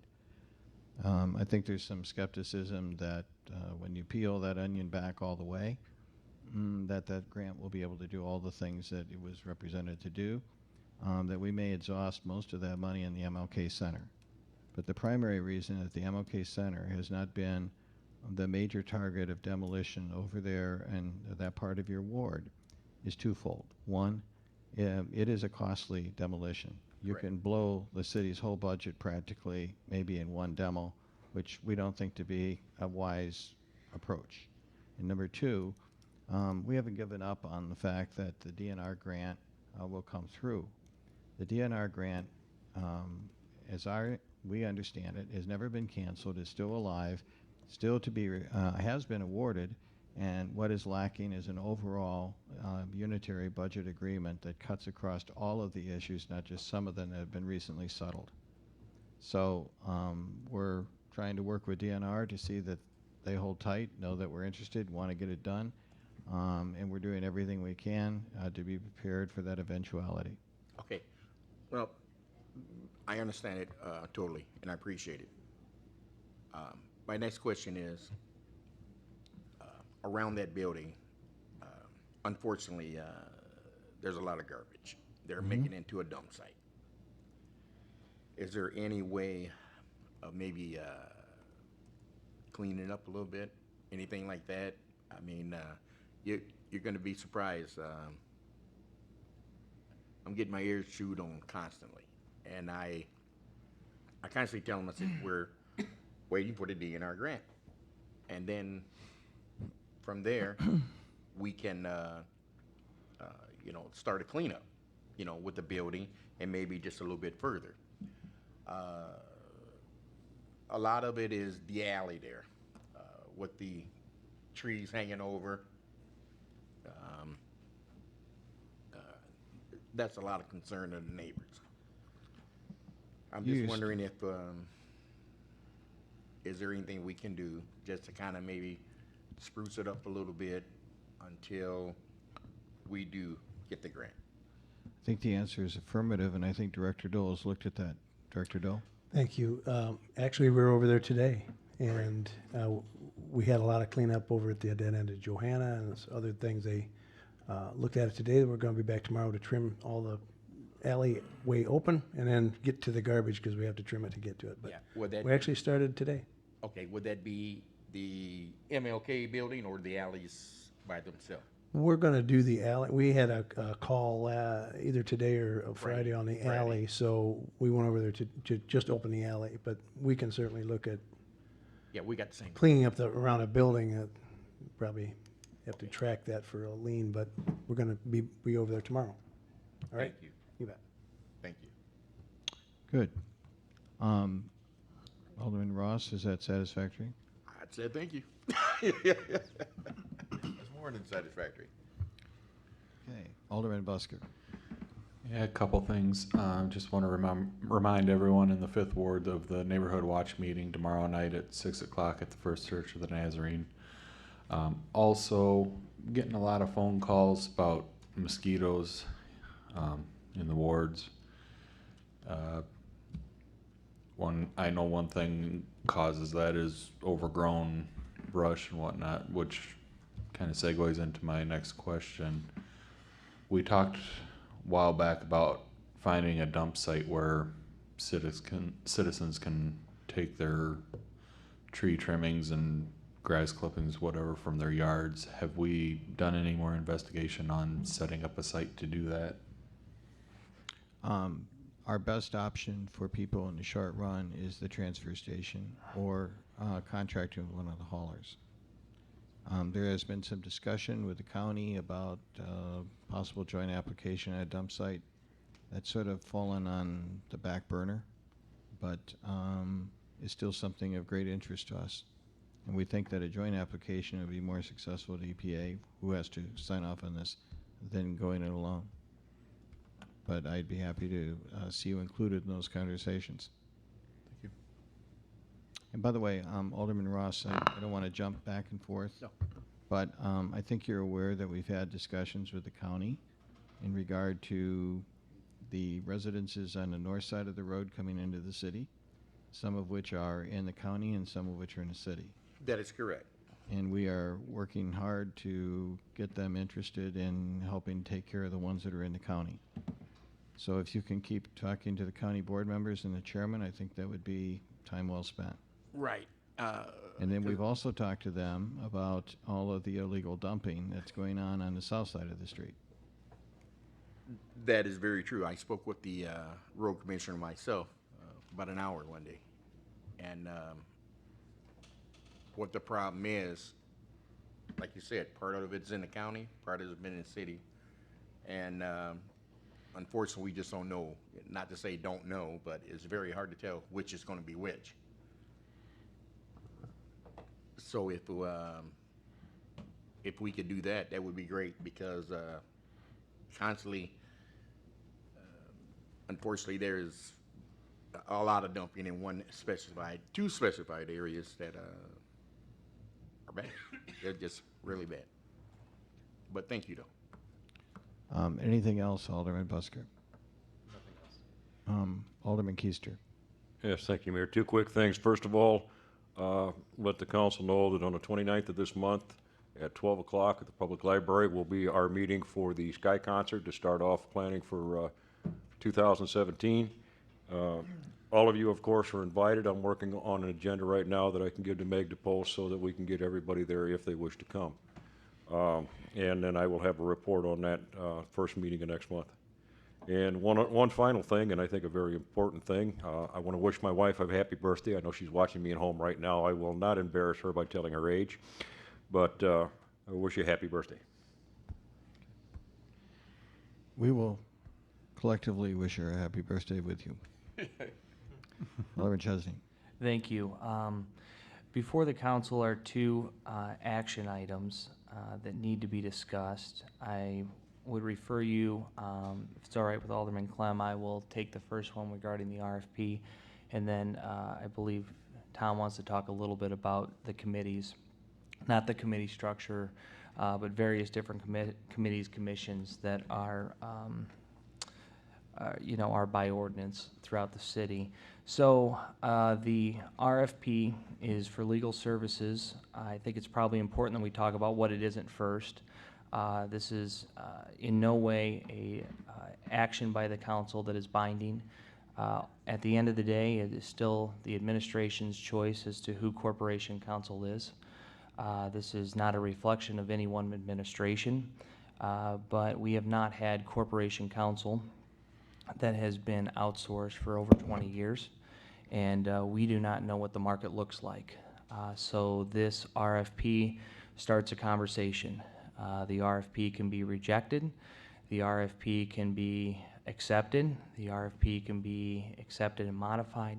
There are a number of different things, but this is to get the process going. When we set the budget this year, we were in some way doing it blindly because we didn't know what the market was for legal services. This RFP is an effort to establish the market and allow people to compete for our business. I think what you'll find is there will be people that are high, people in the middle, and people that are low. I think it's incumbent on the administration to make the case as to why we should pay the rate that we pay and how that reflects in the current market. So that is a quick summation as to what the RFP looks like. Again, it's not binding. We cannot pick the Corporation Counsel. We can advise and consent, but we don't pick it. However, this will help for budgetary purposes down the road, and will also give the council a little bit of an idea as to what the legal services should cost in the city of Freeport. So with that said, I don't know if Tom has any additional comments regarding the RFP or... Well, those are separately agended items, so my strong suggestion is we adhere to our agenda. There is an item 14, an item 15, and item 16. So we'll consider this an introduction to that, but I'd like to finish council announcements and business. I'd like to finish department reports, then we'll come to those items one by one.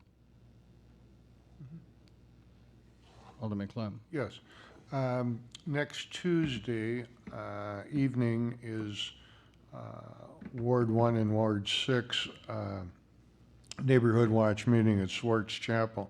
There has been talk, and we're trying to get it together, and the mayor and I haven't finalized a conversation on it, but I'd like to maybe do a follow-up afterwards on some of the things that we've talked about on the issues of water infrastructure and also on the road infrastructure. Just so people, I've had some of the calls that other people had as far as, geez, you aren't going to raise my water rate, this, and just say, you know, this is the start of the conversation, but this is really what's involved in it, so people can understand it more and just be the start of the educational process from there on out. So that's all I have at the moment. Okay. Alderman McClanathan. Thank you. Thank you, Director Glendenning, for continuing to provide information to us and your willingness to basically go through as many meetings as we all line up. So thank you for that, and I look forward to those discussions down the road. Director Mills, just asking, has there been any progress on the ADA grants downtown in the past week? Where are we at on that? There has, actually. That was an update I intended to give during the department reports. So the plan is to finish the draft of that off this week, have a meeting set with the RAMP next week to get their input, their vetting, if you will, of to make sure that the grant's appropriate, the proposed program's appropriate for what it intends to accomplish. And we're very appreciative of their input, as I said, their support with this, their help. After that, we'd like to turn it around in a week, also get together a review panel of individuals to rank applications as they would come in, similar to how the facade program operated. Hope to turn it loose for applications on August 1st is the best goal, and that would give a 2 to 3 week window for accepting those applications, allow people to review the program, get things submitted, you know, if they need to do homework in order to put their application together. Not set in stone for that 2 to 3 week window for accepting, but after that, the hope would be to review between something like the 22nd to the 2nd, and then best cases recommend for award to council September 6th. so we could have fall construction or potentially spring construction if a project isn't as ready as it could be. Okay, thank you for that update. Also, Chief Barkalow, thank you for what you and Director Williams have been doing with the Conversations Over Pizza. I believe we have another one this Wednesday at Hosmer. Is that at 5 o'clock this week? It's at 5 o'clock. It's going to be an important one. We expect a good turnout, and we'll be discussing, a little different topics, maybe more in line of what's happening around the country. Thank you. And I suppose the final thing was thank you to Engineer Gallagher, Director Dole, staff, everyone involved in regards to the water main replacement, and just specifically over the last few days, well, actually including the weekend, you provided hours of entertainment to my kids. So you guys move pretty fast, though. So thanks for all the work you're doing out there. And nothing further. Thank you. I realized that we were so focused on community development and city engineers reports that we didn't handle the other reports, so my apologies. This time we'll start with the fire chief. Fire chief? Yes, thank you, Mayor. Just two items this evening. First one being that are starting to prepare the specifications going out to bid for the Battalion Chief Command vehicle. So we put together some comprehensive specifications, also include state purchasing contract, and of course, going out to bid. And next item I think needs to be brought up was this morning myself, members of the fire department, Alderman Busker, and the mayor attended the funeral ceremony for Captain Eric Kohlbauer, the Freeport Rural Fire Department. Captain Kohlbauer passed away this past July 12th during a training exercise. That was considered line of duty. So with that being said, may Captain Kohlbauer rest in peace. Thank you. Any questions? Please, Chief. Thank you. I just want to reiterate what Alderman Clanathan talked about, his conversations over pizza Wednesday, the 20th, 5 p.m. at Hosmer. We also have sent our specs out for squad cars to local dealers and also to state bids. So we'll have a bid opening on July 27th at 10 a.m. I will, for the first council meeting in August, I will have a bid tabulation and recommendation for purchase at that time. But I also just kind of want to talk about real quickly, briefly, everything happening around the nation. It's really taking a toll on all of our officers and their families. It's a time when us sitting around here in leadership positions lead and let our officers know that we really got their backs. The phrase sometimes overused, stay safe and make sure you go home safe, that takes on a new meaning this particular time. We've taken some extra steps and talking to our men and women about staying safe and relying on some of those allies and some of those relationships that within the community that we're building at this time. So thank you. Any questions from the council to the chief? Mr. Mayor. Mr. Mayor. Clem? Chief, thank you for the extra work with the staff and everything else. We really appreciate it. And we thank you for your work up there the other night on Homer Street and stuff.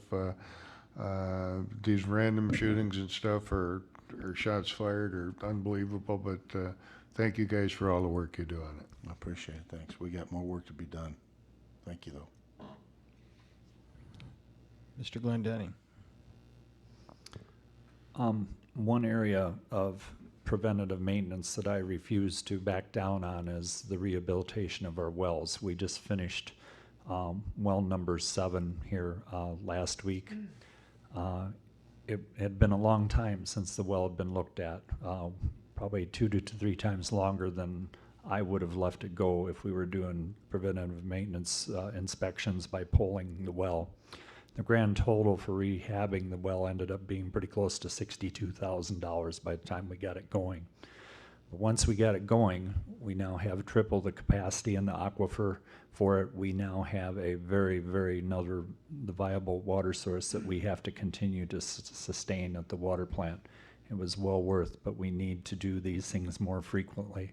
By the time I catch up on these wells, it'll already be time to pull well number 9 that we just built just a few years ago. But those things will be happening on a routine basis because of the essential of sustainability of our water source.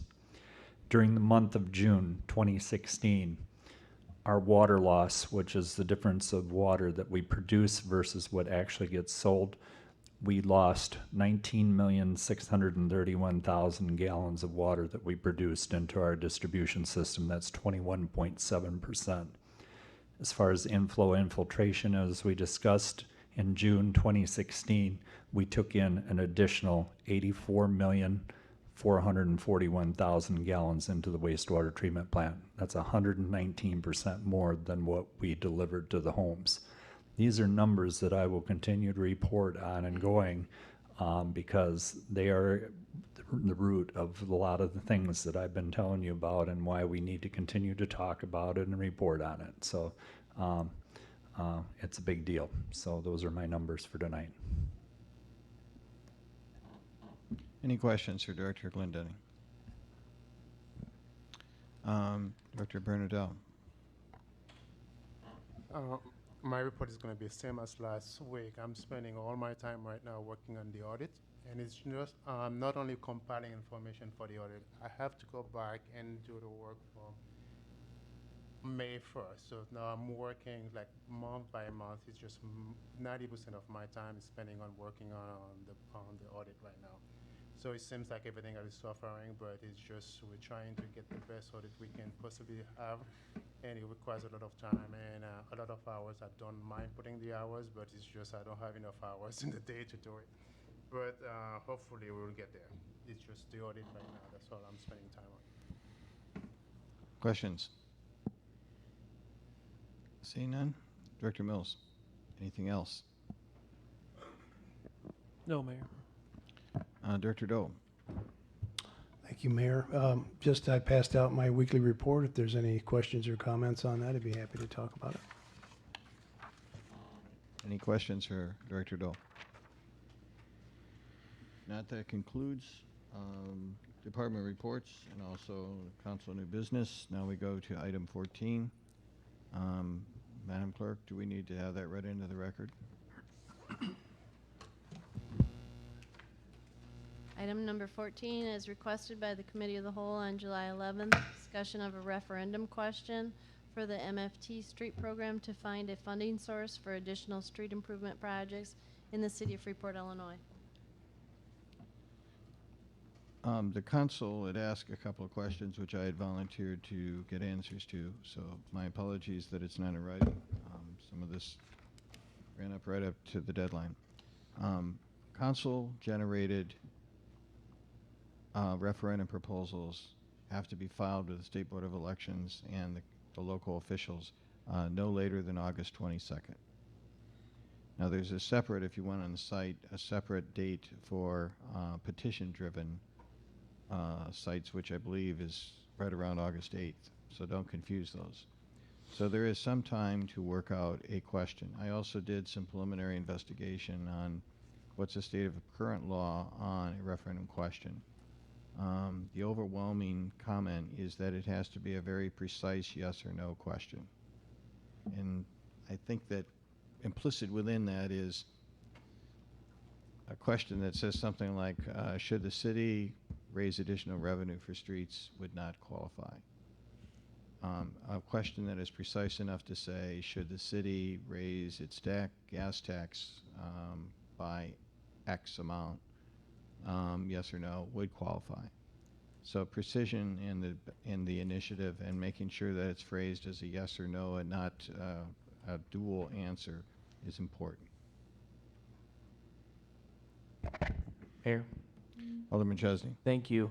Mr. Phillips, the referendum that could be put forward, is there a requirement as to what election cycle? Could this be done during the city races, or what are the parameters on referendums? First of all, I don't know the exact answer because election law is precise. I'd have to meet with the State Board of Elections or call them and talk to them.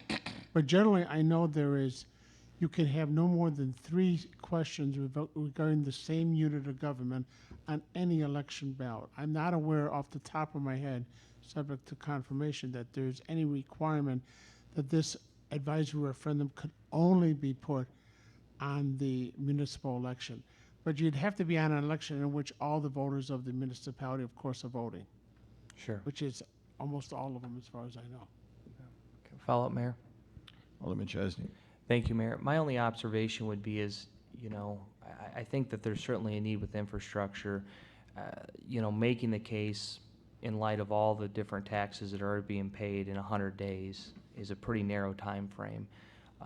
My preference would be to bring forward an advisory referendum during the city elections.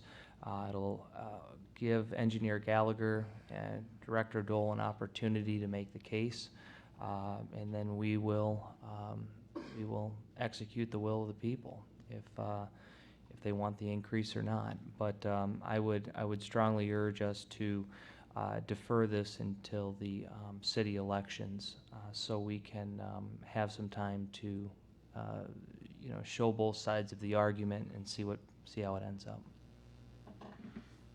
Other discussion? Mayor. Alderman McClanathan. Thank you. Attorney Phillips, just following up on something you said in the middle of your answer to Alderman Chesney. What were you saying in regards to only 3 municipal questions per election? Could you specify that a bit? There's a restriction in the state statute that no more than 3 questions pertaining to the same unit of government can be put on any election. That's been the law for 30-some years, unless they changed it recently. Follow up, Mayor. Alderman McClanathan. When you say 3 questions pertaining, I assume that excludes electoral races? So for instance, obviously, it doesn't include, you've got the ward races, mayoral elections. No, those are candidate races. We're talking referendums. Sure, okay. See, that's an issue, that if the city puts 3 on, then no citizen can put any on. Or if citizens put 3 on, I don't think the city can put any on. Okay. That's usually how it comes up in the discussion. Sure. And, follow, Mayor. Alderman McClanathan. Engineer Gallagher, I see you standing up back there, so I'm just wondering, further updates since last week, or any thoughts in regards to Alderman Chesney's suggestion regarding the time to have public information and discussion? I think that depends on, obviously, the referendum question that you chose to ask, and perhaps the vehicle that you used to fund it. If we're talking, one thing that I don't think we mentioned at the last presentation, $600,000 is equivalent to a 5-cent gas tax. It's also pretty much equivalent to a 0.25% sales tax. Those are your typical vehicles that you would use, one being a user tax for roads, gas. The other one that's typical, most municipalities adopt, is the sales tax version. The other thing I did want to point out is, and it has been kind of discussed with the Illinois Department of Transportation, increased funding in the similar format of which we receive our motor fuel tax funds, meaning how much we get back from the 19 cents you pay at the gallon. If the state of Illinois was to double the gas tax, we'd receive $600,000 in their current funding formula, which would cost you 19 more cents. Locally, because we don't have any overhead, you'd generate that same revenue with 5 cents. So there is definitely an argument to be made that if municipalities within the state of Illinois adopted their own funding, we would reduce a significant amount of overhead and all the other side programs that specifically the city of Freeport doesn't qualify for various bridge jobs and things like that, that we can make our money stretch significantly farther without overtaxing, and you look at a bigger scale. So I did want to point that out because I think the funding sources had not really been discussed.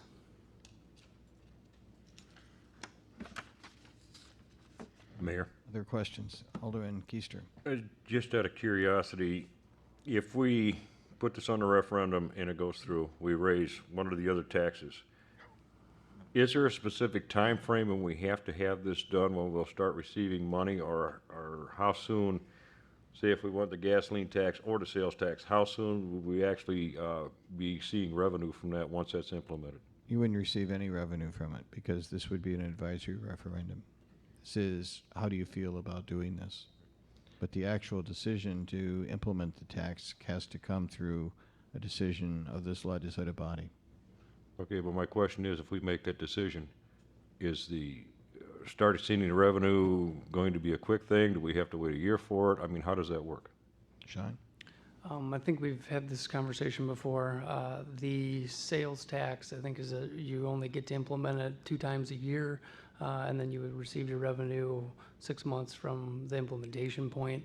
I'm not sure about the gas tax. I'm guessing that is a little bit more instantaneous than the sales tax, but you obviously have to give your vendors time to reprogram and then those allocations to be redistributed. So I'm assuming probably anywhere from 3 to 6 months for that as well. Mayor? Alderman Busker.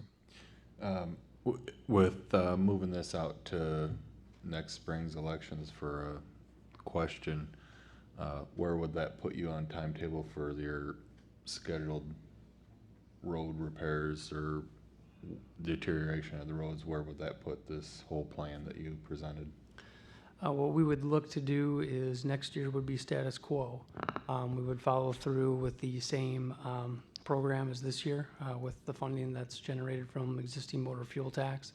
What we would likely do if there was increment generated prior to the following calendar year, because our program is pretty much calendar year based, is that money I would probably set aside for the engineering projects, because we would be able to do that in the winter time versus construction season would likely be over. Mr. Mayor? Alderman Clem. Just a quick question. Rockford has been successful at this for a few years, and I believe that McChesney Park has been also. Are both those tied to sales tax? Yes. Okay, thank you. Mayor, Alderperson Miller. how do you plan on educating the public? Because if you don't put a massive education out there, people will automatically vote no. I'm going to go door to door. I better start now. Yeah, you better. No, I mean, that's a good point. And I think Tom and I have discussed, I mean, it really comes down to an implementation program between both water and sewer in the city of Freeport for public works. We can't do a project without tripping over each other's liabilities out there. So I think given the fact that we have a lot of education to do within the water system, that we would piggyback over top of that, because we're going to get the same concerned constituents. You know, any dollar, whether it be paid at the pump or be paid on your water bill, it's still a dollar lost. And I think we need to do a good job of explaining how those programs, what you're going to get for that dollar, and how we're going to be transparent and to make sure that they understand, A, what the referendum is, how they can and cannot influence the local taxing body. It's still your call, as the mayor indicated, it's advisory, but I think we piggyback on what we have to do on water and sewer. There's probably going to be a lot of the small town meetings and advisory information, and I hope to get some stuff up on the website. I guess what I'm kind of waiting for is whether or not this is a vehicle you choose to go through before I craft something that, say, is non-gasoline tax related or sales tax related. There's a really important item for the council to take into account, and that is that the state election law has been amended as it applies to certain types of referenda, namely that the governmental body that is affected by the referendum cannot take an active position of advocacy in the election. I personally have lots of issues with that, but that is the present state of the law and court interpretations. The division of information on that goes something like this. It is okay for a municipality, school district, or someone else to present information. This is how much money our street program pays for, or this is how much revenue this would generate. What we can't do is pay for publications that are going to say this is a good thing for the following reasons. Personally, I think that you should be able to do if you put it on the ballot. But that's the present state of the law. So the line is a little bit ambiguous as to what constitutes advocacy. Some people go so far as to say if an alderman or the mayor say something positive about a issue or point out some of the deficiencies in that issue, that transgresses the law. I think that transgresses First Amendment rights. But what this adds up to in terms of these referendum questions is take into account that once it's on the ballot, the rules change in terms of what we can do and not do that constitutes advocacy. Mr. Mayor? Alderman Clem. So that would, saying what you just said, that would leave you to that you could have like, I'd like to have a town hall meeting or that. You can pass on any information. You could hire, you could either do a PowerPoint or hand out any presentations on what you're reporting on, but all that would be okay. It's a matter of mailings, anything like that you can't do. PowerPoint presentations, I think a lot would depend upon the content. If you flash up on the board, we're clearly in favor of this, and here are the reasons okay. why. Okay. I think you probably crossed the line. Okay. Which is, by the way, as far as I know, it's not been challenged. There have been violations issued by the State Board of Elections because they can hear enforcement actions. But I'm not sure that it's ever been fully challenged as to where the line is at. But I'm just simply sharing that with you so that as you think about going forward, we can think about the lead up to this. My answer to that is A, I think there is some clarifications that we can work through as to what's permissible and not. B, we can have all the town meetings and discussions we want right now because there's nothing on the ballot. We can do a lot of things as a lead up to a referendum issue. But take that into account. And that applies not just to us, that applies to everybody. In fact, there was some question whether the school district had transgressed that in their last attempt at dipping into the sales tax for their budget. Mayor Gitz. Yes. I think a lot of that is, we need to frame it as the level of service that, the constituents want to see and what you get for each, for that increment. I don't think, similar to the PowerPoint presentation, simply laying out what we get for the current, how money is spent now and then how it would be spent in the future. It's up to the constituents to determine whether or not they would support that. And I think we keep it factual, just like Tom and I present everything. Mayor? Alderman McClenathan. I just wanted to ask something, point something out here. So, given us with home rule, if we wanted to pass any tax increase, within reason, we could do that. But if we want to ask the people, do you want this increase or not? Where there's handcuffs in regards to whether we can say it's a good idea or not, that we could absolutely ignore them and just push something through one way or the other if we wanted to? Well, sorry, I just that's just one sitting way here to and interpret it seemed kind of strange. I guess that's just a comment. I'll leave it there. Attorney Phillips, any comment on that? It's the wisdom of the General Assembly. That's basically it. They don't want you to use public funds to take a position in a referendum. That's why they limit it so. But if you, in your legislative capacity, if you decide the city needs more money, you pass the ordinance, and that's without a referendum, though. Right. Anything else on this topic? Any questions? Has this been a helpful discussion, and is there anything that you would like in writing from us about it?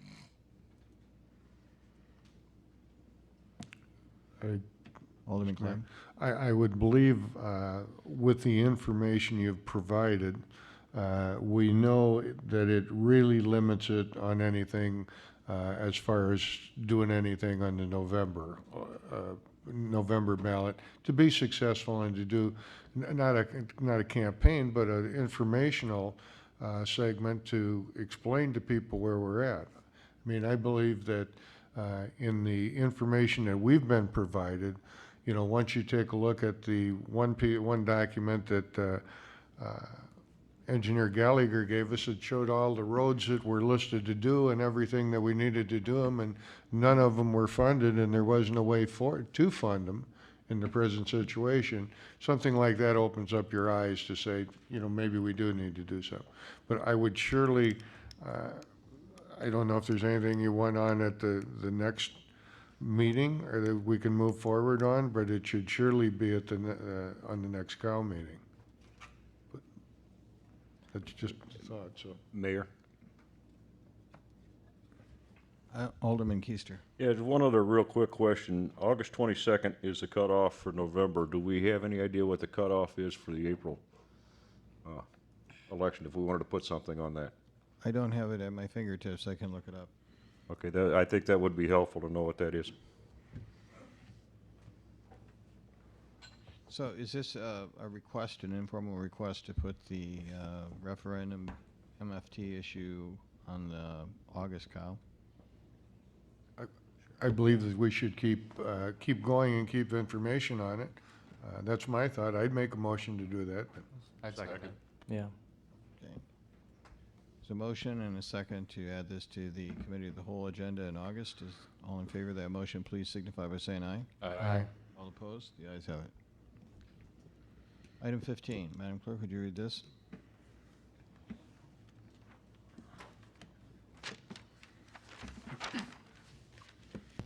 Discussion of a request for proposals, legal services, general municipal law.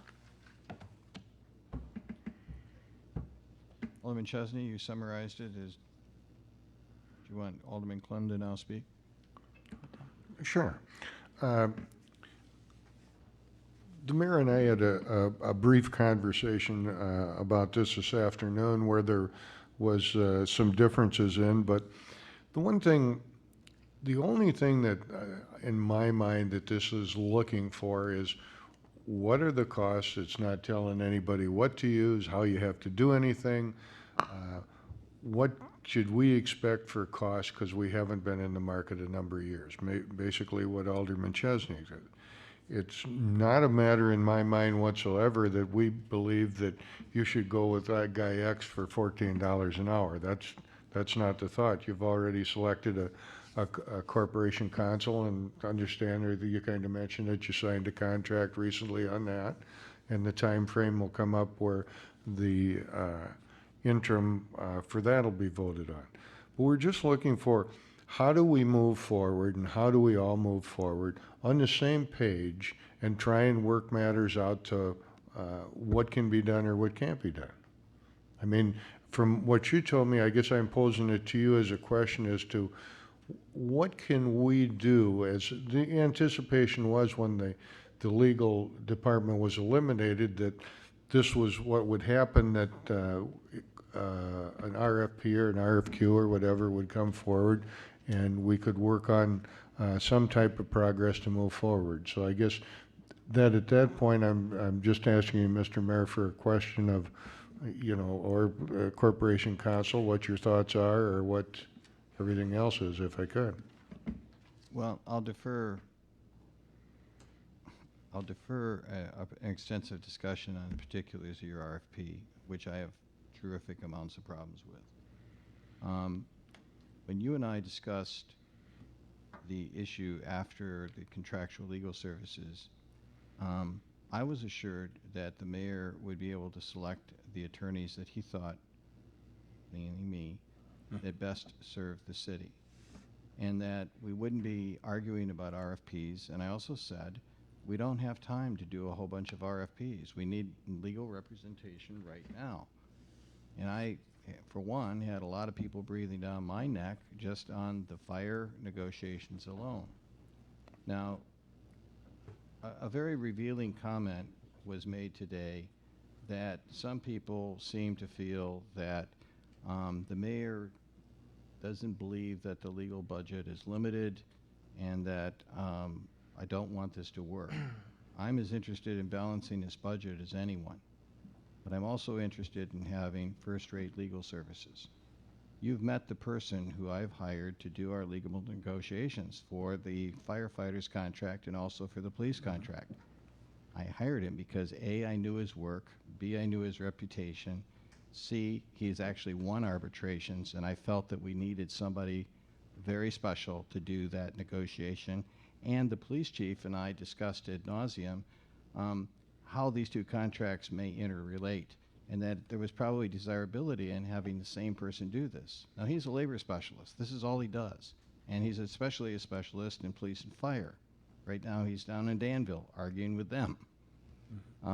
So, you know, his rate is not insignificant, but it's not the highest in the land either. And we talked a lot about rates. And when I decided on general legal services, Tom, I spent some time talking to people locally here that I valued their legal judgment. They said, we represent some taxing bodies, but no, we're not interested in doing this one. I also priced some people in Rockford. At the end of the day, you know, I felt that Attorney Phillips was the very best choice that we would get. Now, you know, I'll quote the rates, and I don't think, Michael, this is public, private information. You know, 20 hours a week is $125 an hour, and everything over that is $150 an hour. Tell me in a municipal attorney in Northern Illinois with the same reputation, who's worked also as civil for the state's attorney, who has a similar low rate. He's basically doing us a favor. And I think that most people would concede that this attorney knows what he's doing. Our biggest problem right now, by the way, is access. We are already rationing legal services. We don't have a lot of time and effort. And ironically, we took some time to negotiate the contract. I know you didn't ask this question, but it goes to the heart of this. Because I was trying to see if I could get a fixed fee for certain kinds of activities. I wanted to drive the rate down further. And I don't mind saying Michael finally said, look, there's a lot of grief that goes with this. I don't need this. I'm not looking for this contract. You know, the rates that I've quoted you are what I want. They're fair. They're below market. Take them or don't. So, best deal.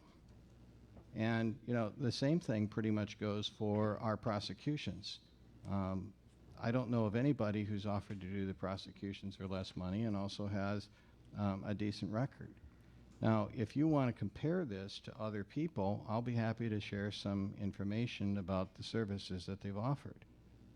And, you know, maybe the best way for you to get a line on this, which does not transgress what I think are the administration's prerogatives in RFPs and selection of counsel, is that you have money in your budget to select counsel for the city council, your own counsel. Correct. You know, I don't have any problem with any RFP you want to issue for that. But I do have a lot of problems with this RFP, but we don't need to get into the particulars. And if you would like to have a conversation about how we track legal expenses and whether there's a better deal out there, then let's put this one aside for a moment and have that conversation. This was put on the ballot on the agenda on Friday. I didn't see a copy of it until today. And so, as you can appreciate, I am rather concerned about this. But if the issue is we want some basis of comparison, then let's have that conversation. I'm as interested in saving money as anyone else, but I also am interested in this. We've got some fairly complicated issues going on, and I want really reliable counsel that I feel that the staff and I can trust. Mr. Mayor? Alderman Clem. Hey, really appreciate your comments. And there was never, please believe me, there never has been a question with Consul Phillips and the dollars and cents or anything else. So that's not an issue. We can take that off the table. We're just the move is we're just trying to figure out moving forward who, what, why, where, when, and how. Okay, so you've offered to say, okay, let's sit down and talk about this. I believe that is a good step to move forward and do some of that with. Do I think we should have a lawyer for $49.95 that does everything in the world? No is the answer to that. You know, if you're going into whether it be a prosecution, whether it be a labor negotiation or whatever, and you aren't going in there with everything that you can have to offer, might as well stay home. We both understand that. So I guess I would say on my part, if If we can move forward with some conversation and some of talks of what you've had and what you've done and where we can go and take a look at things, I believe that'd be a step forward. The market is. What an RFP does is it discloses to the public what the market is for legal services. We may like what we find, we may not like what we find. You know, my concern is that the services for the legal department haven't been under contract for months, and the services for the legal contract as of Friday were not under contract. Invoices for May or June for Corporation or for Mr. Phillips have not been sent to the city for examination and for payment. Mary Reardon has not been paid in over a year and has done expensive service. Now, the concerns that I have is this is going to affect our budget, and this is going to have a significant impact on our budget. I would say that the May and June invoices are of great concern for Attorney Phillips and also what bill we're going to have for Mary Reardon. I think that an RFP offers some level of clarification. Do we want seats at the table? Of course we do. But we also want communication. And the communication so far hasn't been to the level that will allow that exchange. So right now we can say, of course we want communication. Who doesn't? We all want communication. But we also want to get a fair price for our legal services. And we should not be paying retail for our legal services. If we're spending hundreds of thousands of dollars, we should demand a better price. And I don't have any suspicion that we're getting a good price with Attorney Phillips. But I think that we also have to take a look at what the market is telling us what it is. We could be getting a very good price. We could be getting a fair price or not so good price. The only thing that we know right now is everybody's guessing. This document takes away some of the guessing. So if we want to modify it, if we want to dice it up, you know, we can look at it. But at the end of the day, it's just a function of how much disclosure do you want to the public to see if you're leveraging your legal services to get a good rate. That's simple. Well, I want to make it clear, the RFP doesn't even involve any of the staff, any of the background, and is totally unrealistic. I mean, this says 20% of your time is attendance at city council meetings, but 15% of your time is in labor negotiations. Are you kidding me? Does anybody here have an idea of how complicated and complex labor negotiations are, not to mention how time-consuming they are? And that's not even accounting for arbitrations and mediation. And I'm not saying that to chastise anybody. I'm just simply saying that I don't think that there is a realistic understanding of legal services in a city. And if the issue is information, great, and go through the invoices with a fine-tooth comb. But if there's anybody here that thinks that they can beat $150 an hour, and, you know, I think it's about $250 for our labor council, have at it. You know, my priority is to see that the city's legal needs are met, and they're met adequately, and they're met with the best talent that I can find that's affordable. Period and simple. And that is a prerogative that is accorded to the Chief Executive Officer of the city.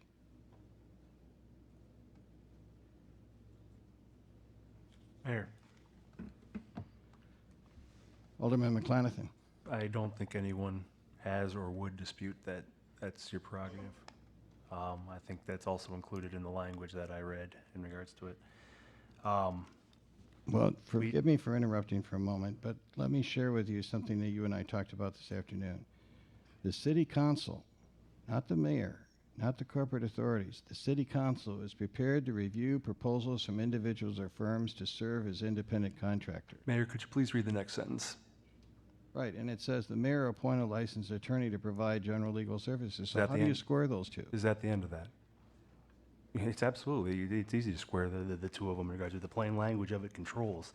And the plain language is that it's ultimately your decision at the end of the day in regards to it, which has been repeated time and time again. Frankly, Mayor, well, we had a very good discussion earlier today. I apologize that some of it got a little more energetic than probably should have from my end, so apologize for that. I would note, though, however, what you say is well and good, and in practice will be welcomed. Large step in the right direction would be working on the invoices in a timely manner. And I realize that you have some control over that, and some aspects you don't have control over that. I also think that open communication and no vagueness in regards to who is or isn't allowed access. Now, I'm not talking projects. Projects, I understand, you know, you don't want somebody going around saying, Tom, you got to go do this right now. You know, to Todd, you got to go do this right now. But I also think that open access by all individuals, whether it be by email communications or phone communications, would be helpful in the process. And also, finally, I realize that we recently, I think you finalized some contract with Attorney Phillips. I think there had been some process frustration in regards to the amount of time on that. So I agree with what Alderman Clem said, and in regards to taking some time to talk through some of the aspects and get some feedback, and we can probably make some steps forward. But those would be a few areas that I think we could improve on moving forward.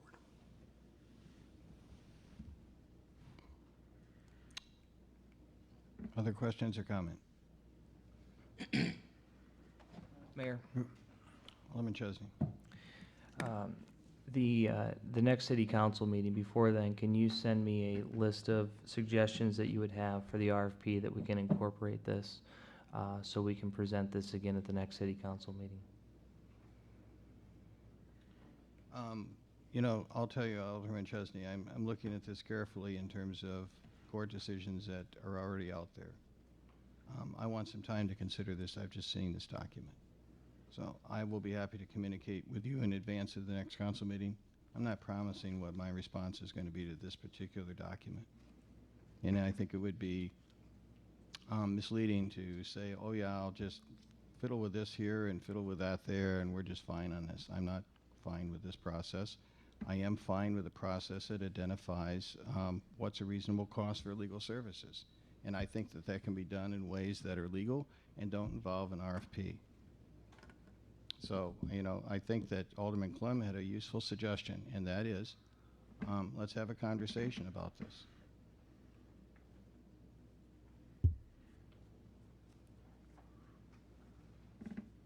Mr. Mayor? Alderman Clem. Okay, to save us all going home. No, I'm just kidding when I say that. No, I really appreciate your input, and I really appreciate the opportunity for one of us to sit down with you and go through a few things. I have to tell you that I'm pleasantly surprised to hear the amount that you mentioned for the person that's doing the labor negotiations. Seemed very sharp, very well on point, and I hope that we can move forward with that. I would, you know, I am one of the names on here, but I would be very interested in either Peter, Andrew, or I sit down and have a conversation and figure out a few more things, and then let's see what we can do to move forward with that. That would be my thought. I mean, there's got to be a place we have to all rely on a bunch of trust here, and we're going back to what's the best thing for the city. How can we make everything work and work properly? And I think that's one of the next steps we need to take, so I'd look forward to that. Good. So can we leave this where it's at for now, and we'll proceed? I would make a motion to table it right at the moment till we, or to table it, or move, I would make a motion to move it to the COW for discussion. Before that period of time, there should be open time for discussion and some suggestions, and really figure out just exactly what we can do. Second. Seconded by Alderman Chesney. All in favor of the motion, please signify by saying aye. Aye. All opposed? The ayes have it. We come to item 16, which is discussion of committee structure and adding people to council committees. That one has my name on it. So this is just a fairly simple matter, but I'd just like to enforce some thought here that we have some committees that are fairly large, and I know I've been at my neighborhood watch meetings. I know that I've been at neighborhood watch meetings at Patrick's, where you've been there and stuff, and you've said to people, hey, if you'd like to get on a committee, please sign a paper, fill out a paper, or do so. I believe that I've seen over the past, and I'll just say over the past couple years, okay, in one of our larger committees, that there are multiple times where there are not a quorum there. I know one thing, and somebody can tell me if I'm wrong, but I believe it's the department's person and the department's assistant to make sure that that quorum's sitting there at the table, or else to call it off, rather than to call it off at 10 minutes beforehand. But my main concern is this.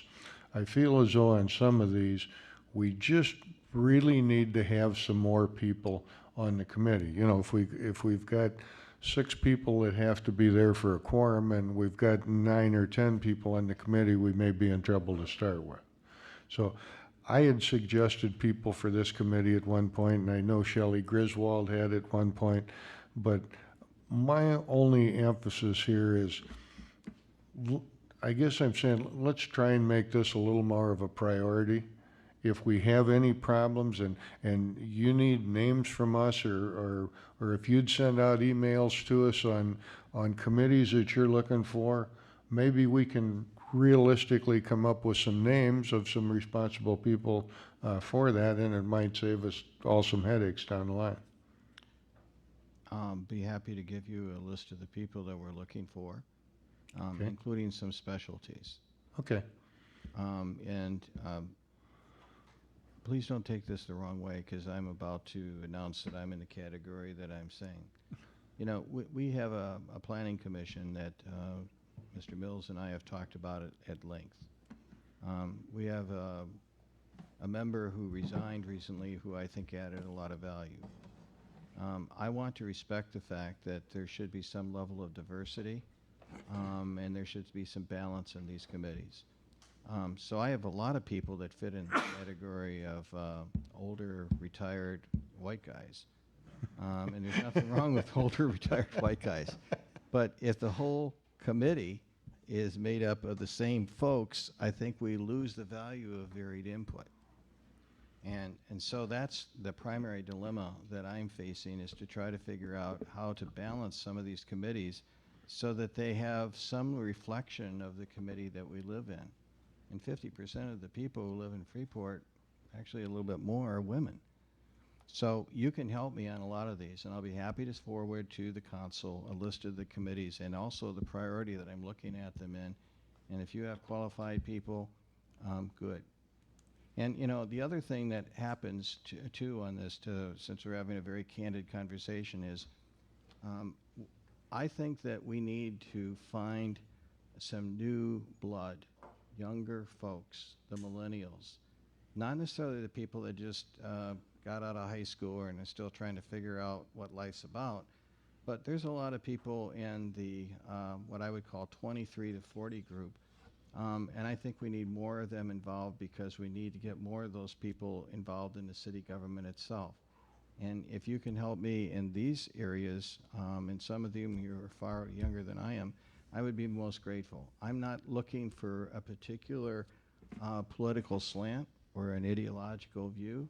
I could care less. I don't care what their voting record is. That doesn't matter to me. I'm looking for smart people that can add some real value to these commissions. And I'll be the first to tell you that with all the other things that we've been going through, the budget and everything else, this has been a continuing priority, but not my highest priority. Now we have the appropriation ordinance behind us. We have some other things behind us. This is a priority, and in August, I want to have a lot of this brought up to date by the end of that month. Alderman Clem. If I could, I appreciate your candor, and like General Patton said, if we're all thinking the same, we're not thinking. And it's very important that the mix of these committees are what we should have. I think that A5 in the city center has really brought forward some young talent and showing us what the young community would like to do differently, so on and so forth. So I believe that's a great opportunity for us. I appreciate your conversation on it, and I look forward to the positions that you need filled, and we'll see what we can do to help. Thank you. Anything else on this issue? If not, we come to item 17, long-awaited 17. Alderman Keister, are you still celebrating your wife's birthday tonight? Yes. 9:15. Okay, I think you'll be good in about 15 minutes. Okay. Okay. Public comment. Is there any public comment? Yes, ma'am. Can you do this at the podium so that it goes out over our system?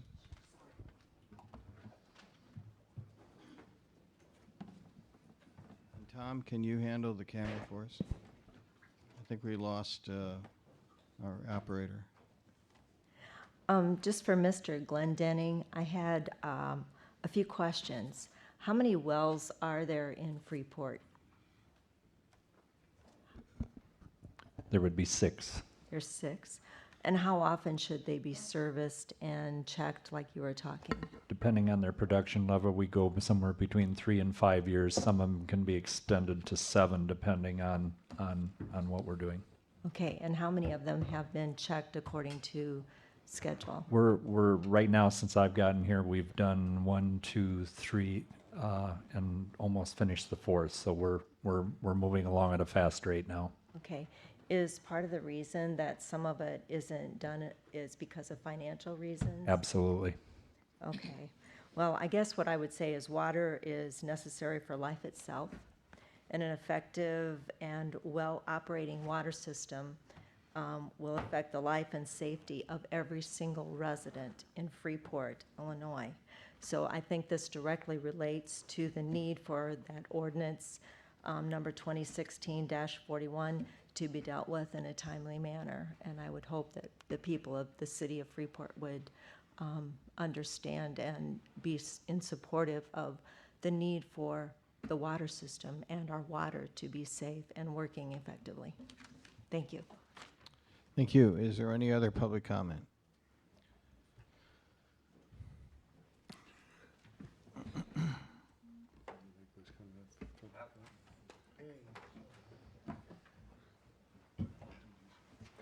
I got some. We went bowling at Cherry Bowl in Rockford, and I got third place, and then and then I got a thing for the plaque about doing a good job doing the spike or something. Quite the athlete. And Mayor, I want to tell you something. We don't want no city manager. We want to keep you for mayor of Freeport because that's not right about what they did about that city manager. I'm going to vote no for that. Well, thank you.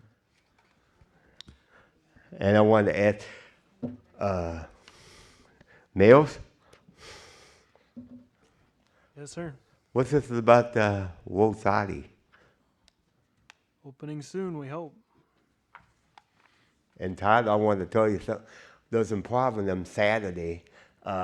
Those people from down to the St. Benson's with the tractor with John Deere, LeBron called the cops because they on that campus. I heard, yeah. You gonna do something about it? I will. Like what? Well, you just wait and see. Is there any other public comment? Mr. Mayor, if I could, one Alderman question. Clem. Do you think that we could do the town hall meeting after the neighborhood watch? I know we haven't had a chance to talk, but as long as we were on the TV, if we could work that out? Sure. Okay. Next Tuesday at 7 o'clock at Schwartz Chapel. It's right after our normal neighborhood watch meeting, and anybody's welcome to come to it. Mr. Glendenning and I believe Sean Gallagher will present some of the items on the infrastructure for water and sewer and infrastructure for roads. All it's going to be is a question and answer thing, very informational. Tom will project where we're at, what we need to do, and be open to any questions. At 7 o'clock at Schwartz Chapel on the 26th. Any other announcements? I know we're kind of out of order, but any other announcements? About Andrew leaving. Oh, okay. And he's going to be, I don't know if the mayor knows about that. Andrew's leaving at St. Vincent's, and he's got a new job at Watford. Thank you for the information. I was wondering you want to talk to him and graduate him at St. Vincent's. I will do that. Because you know him from the chapel. He does the mass at the chapel at St. Vincent's. All right, thank you. The chair will entertain a motion to adjourn. So move. Moved by Alderman Keister, seconded by Alderperson Miller. All in favor, please signify by saying aye. Aye. All opposed? The business of the council having been concluded, this meeting is adjourned. Well, Bavon called Bavon from Mangoff. Yeah? What's going on? They said the kid was winding down winding that John Deere thing over by the pond and then over there by the. Did you ask?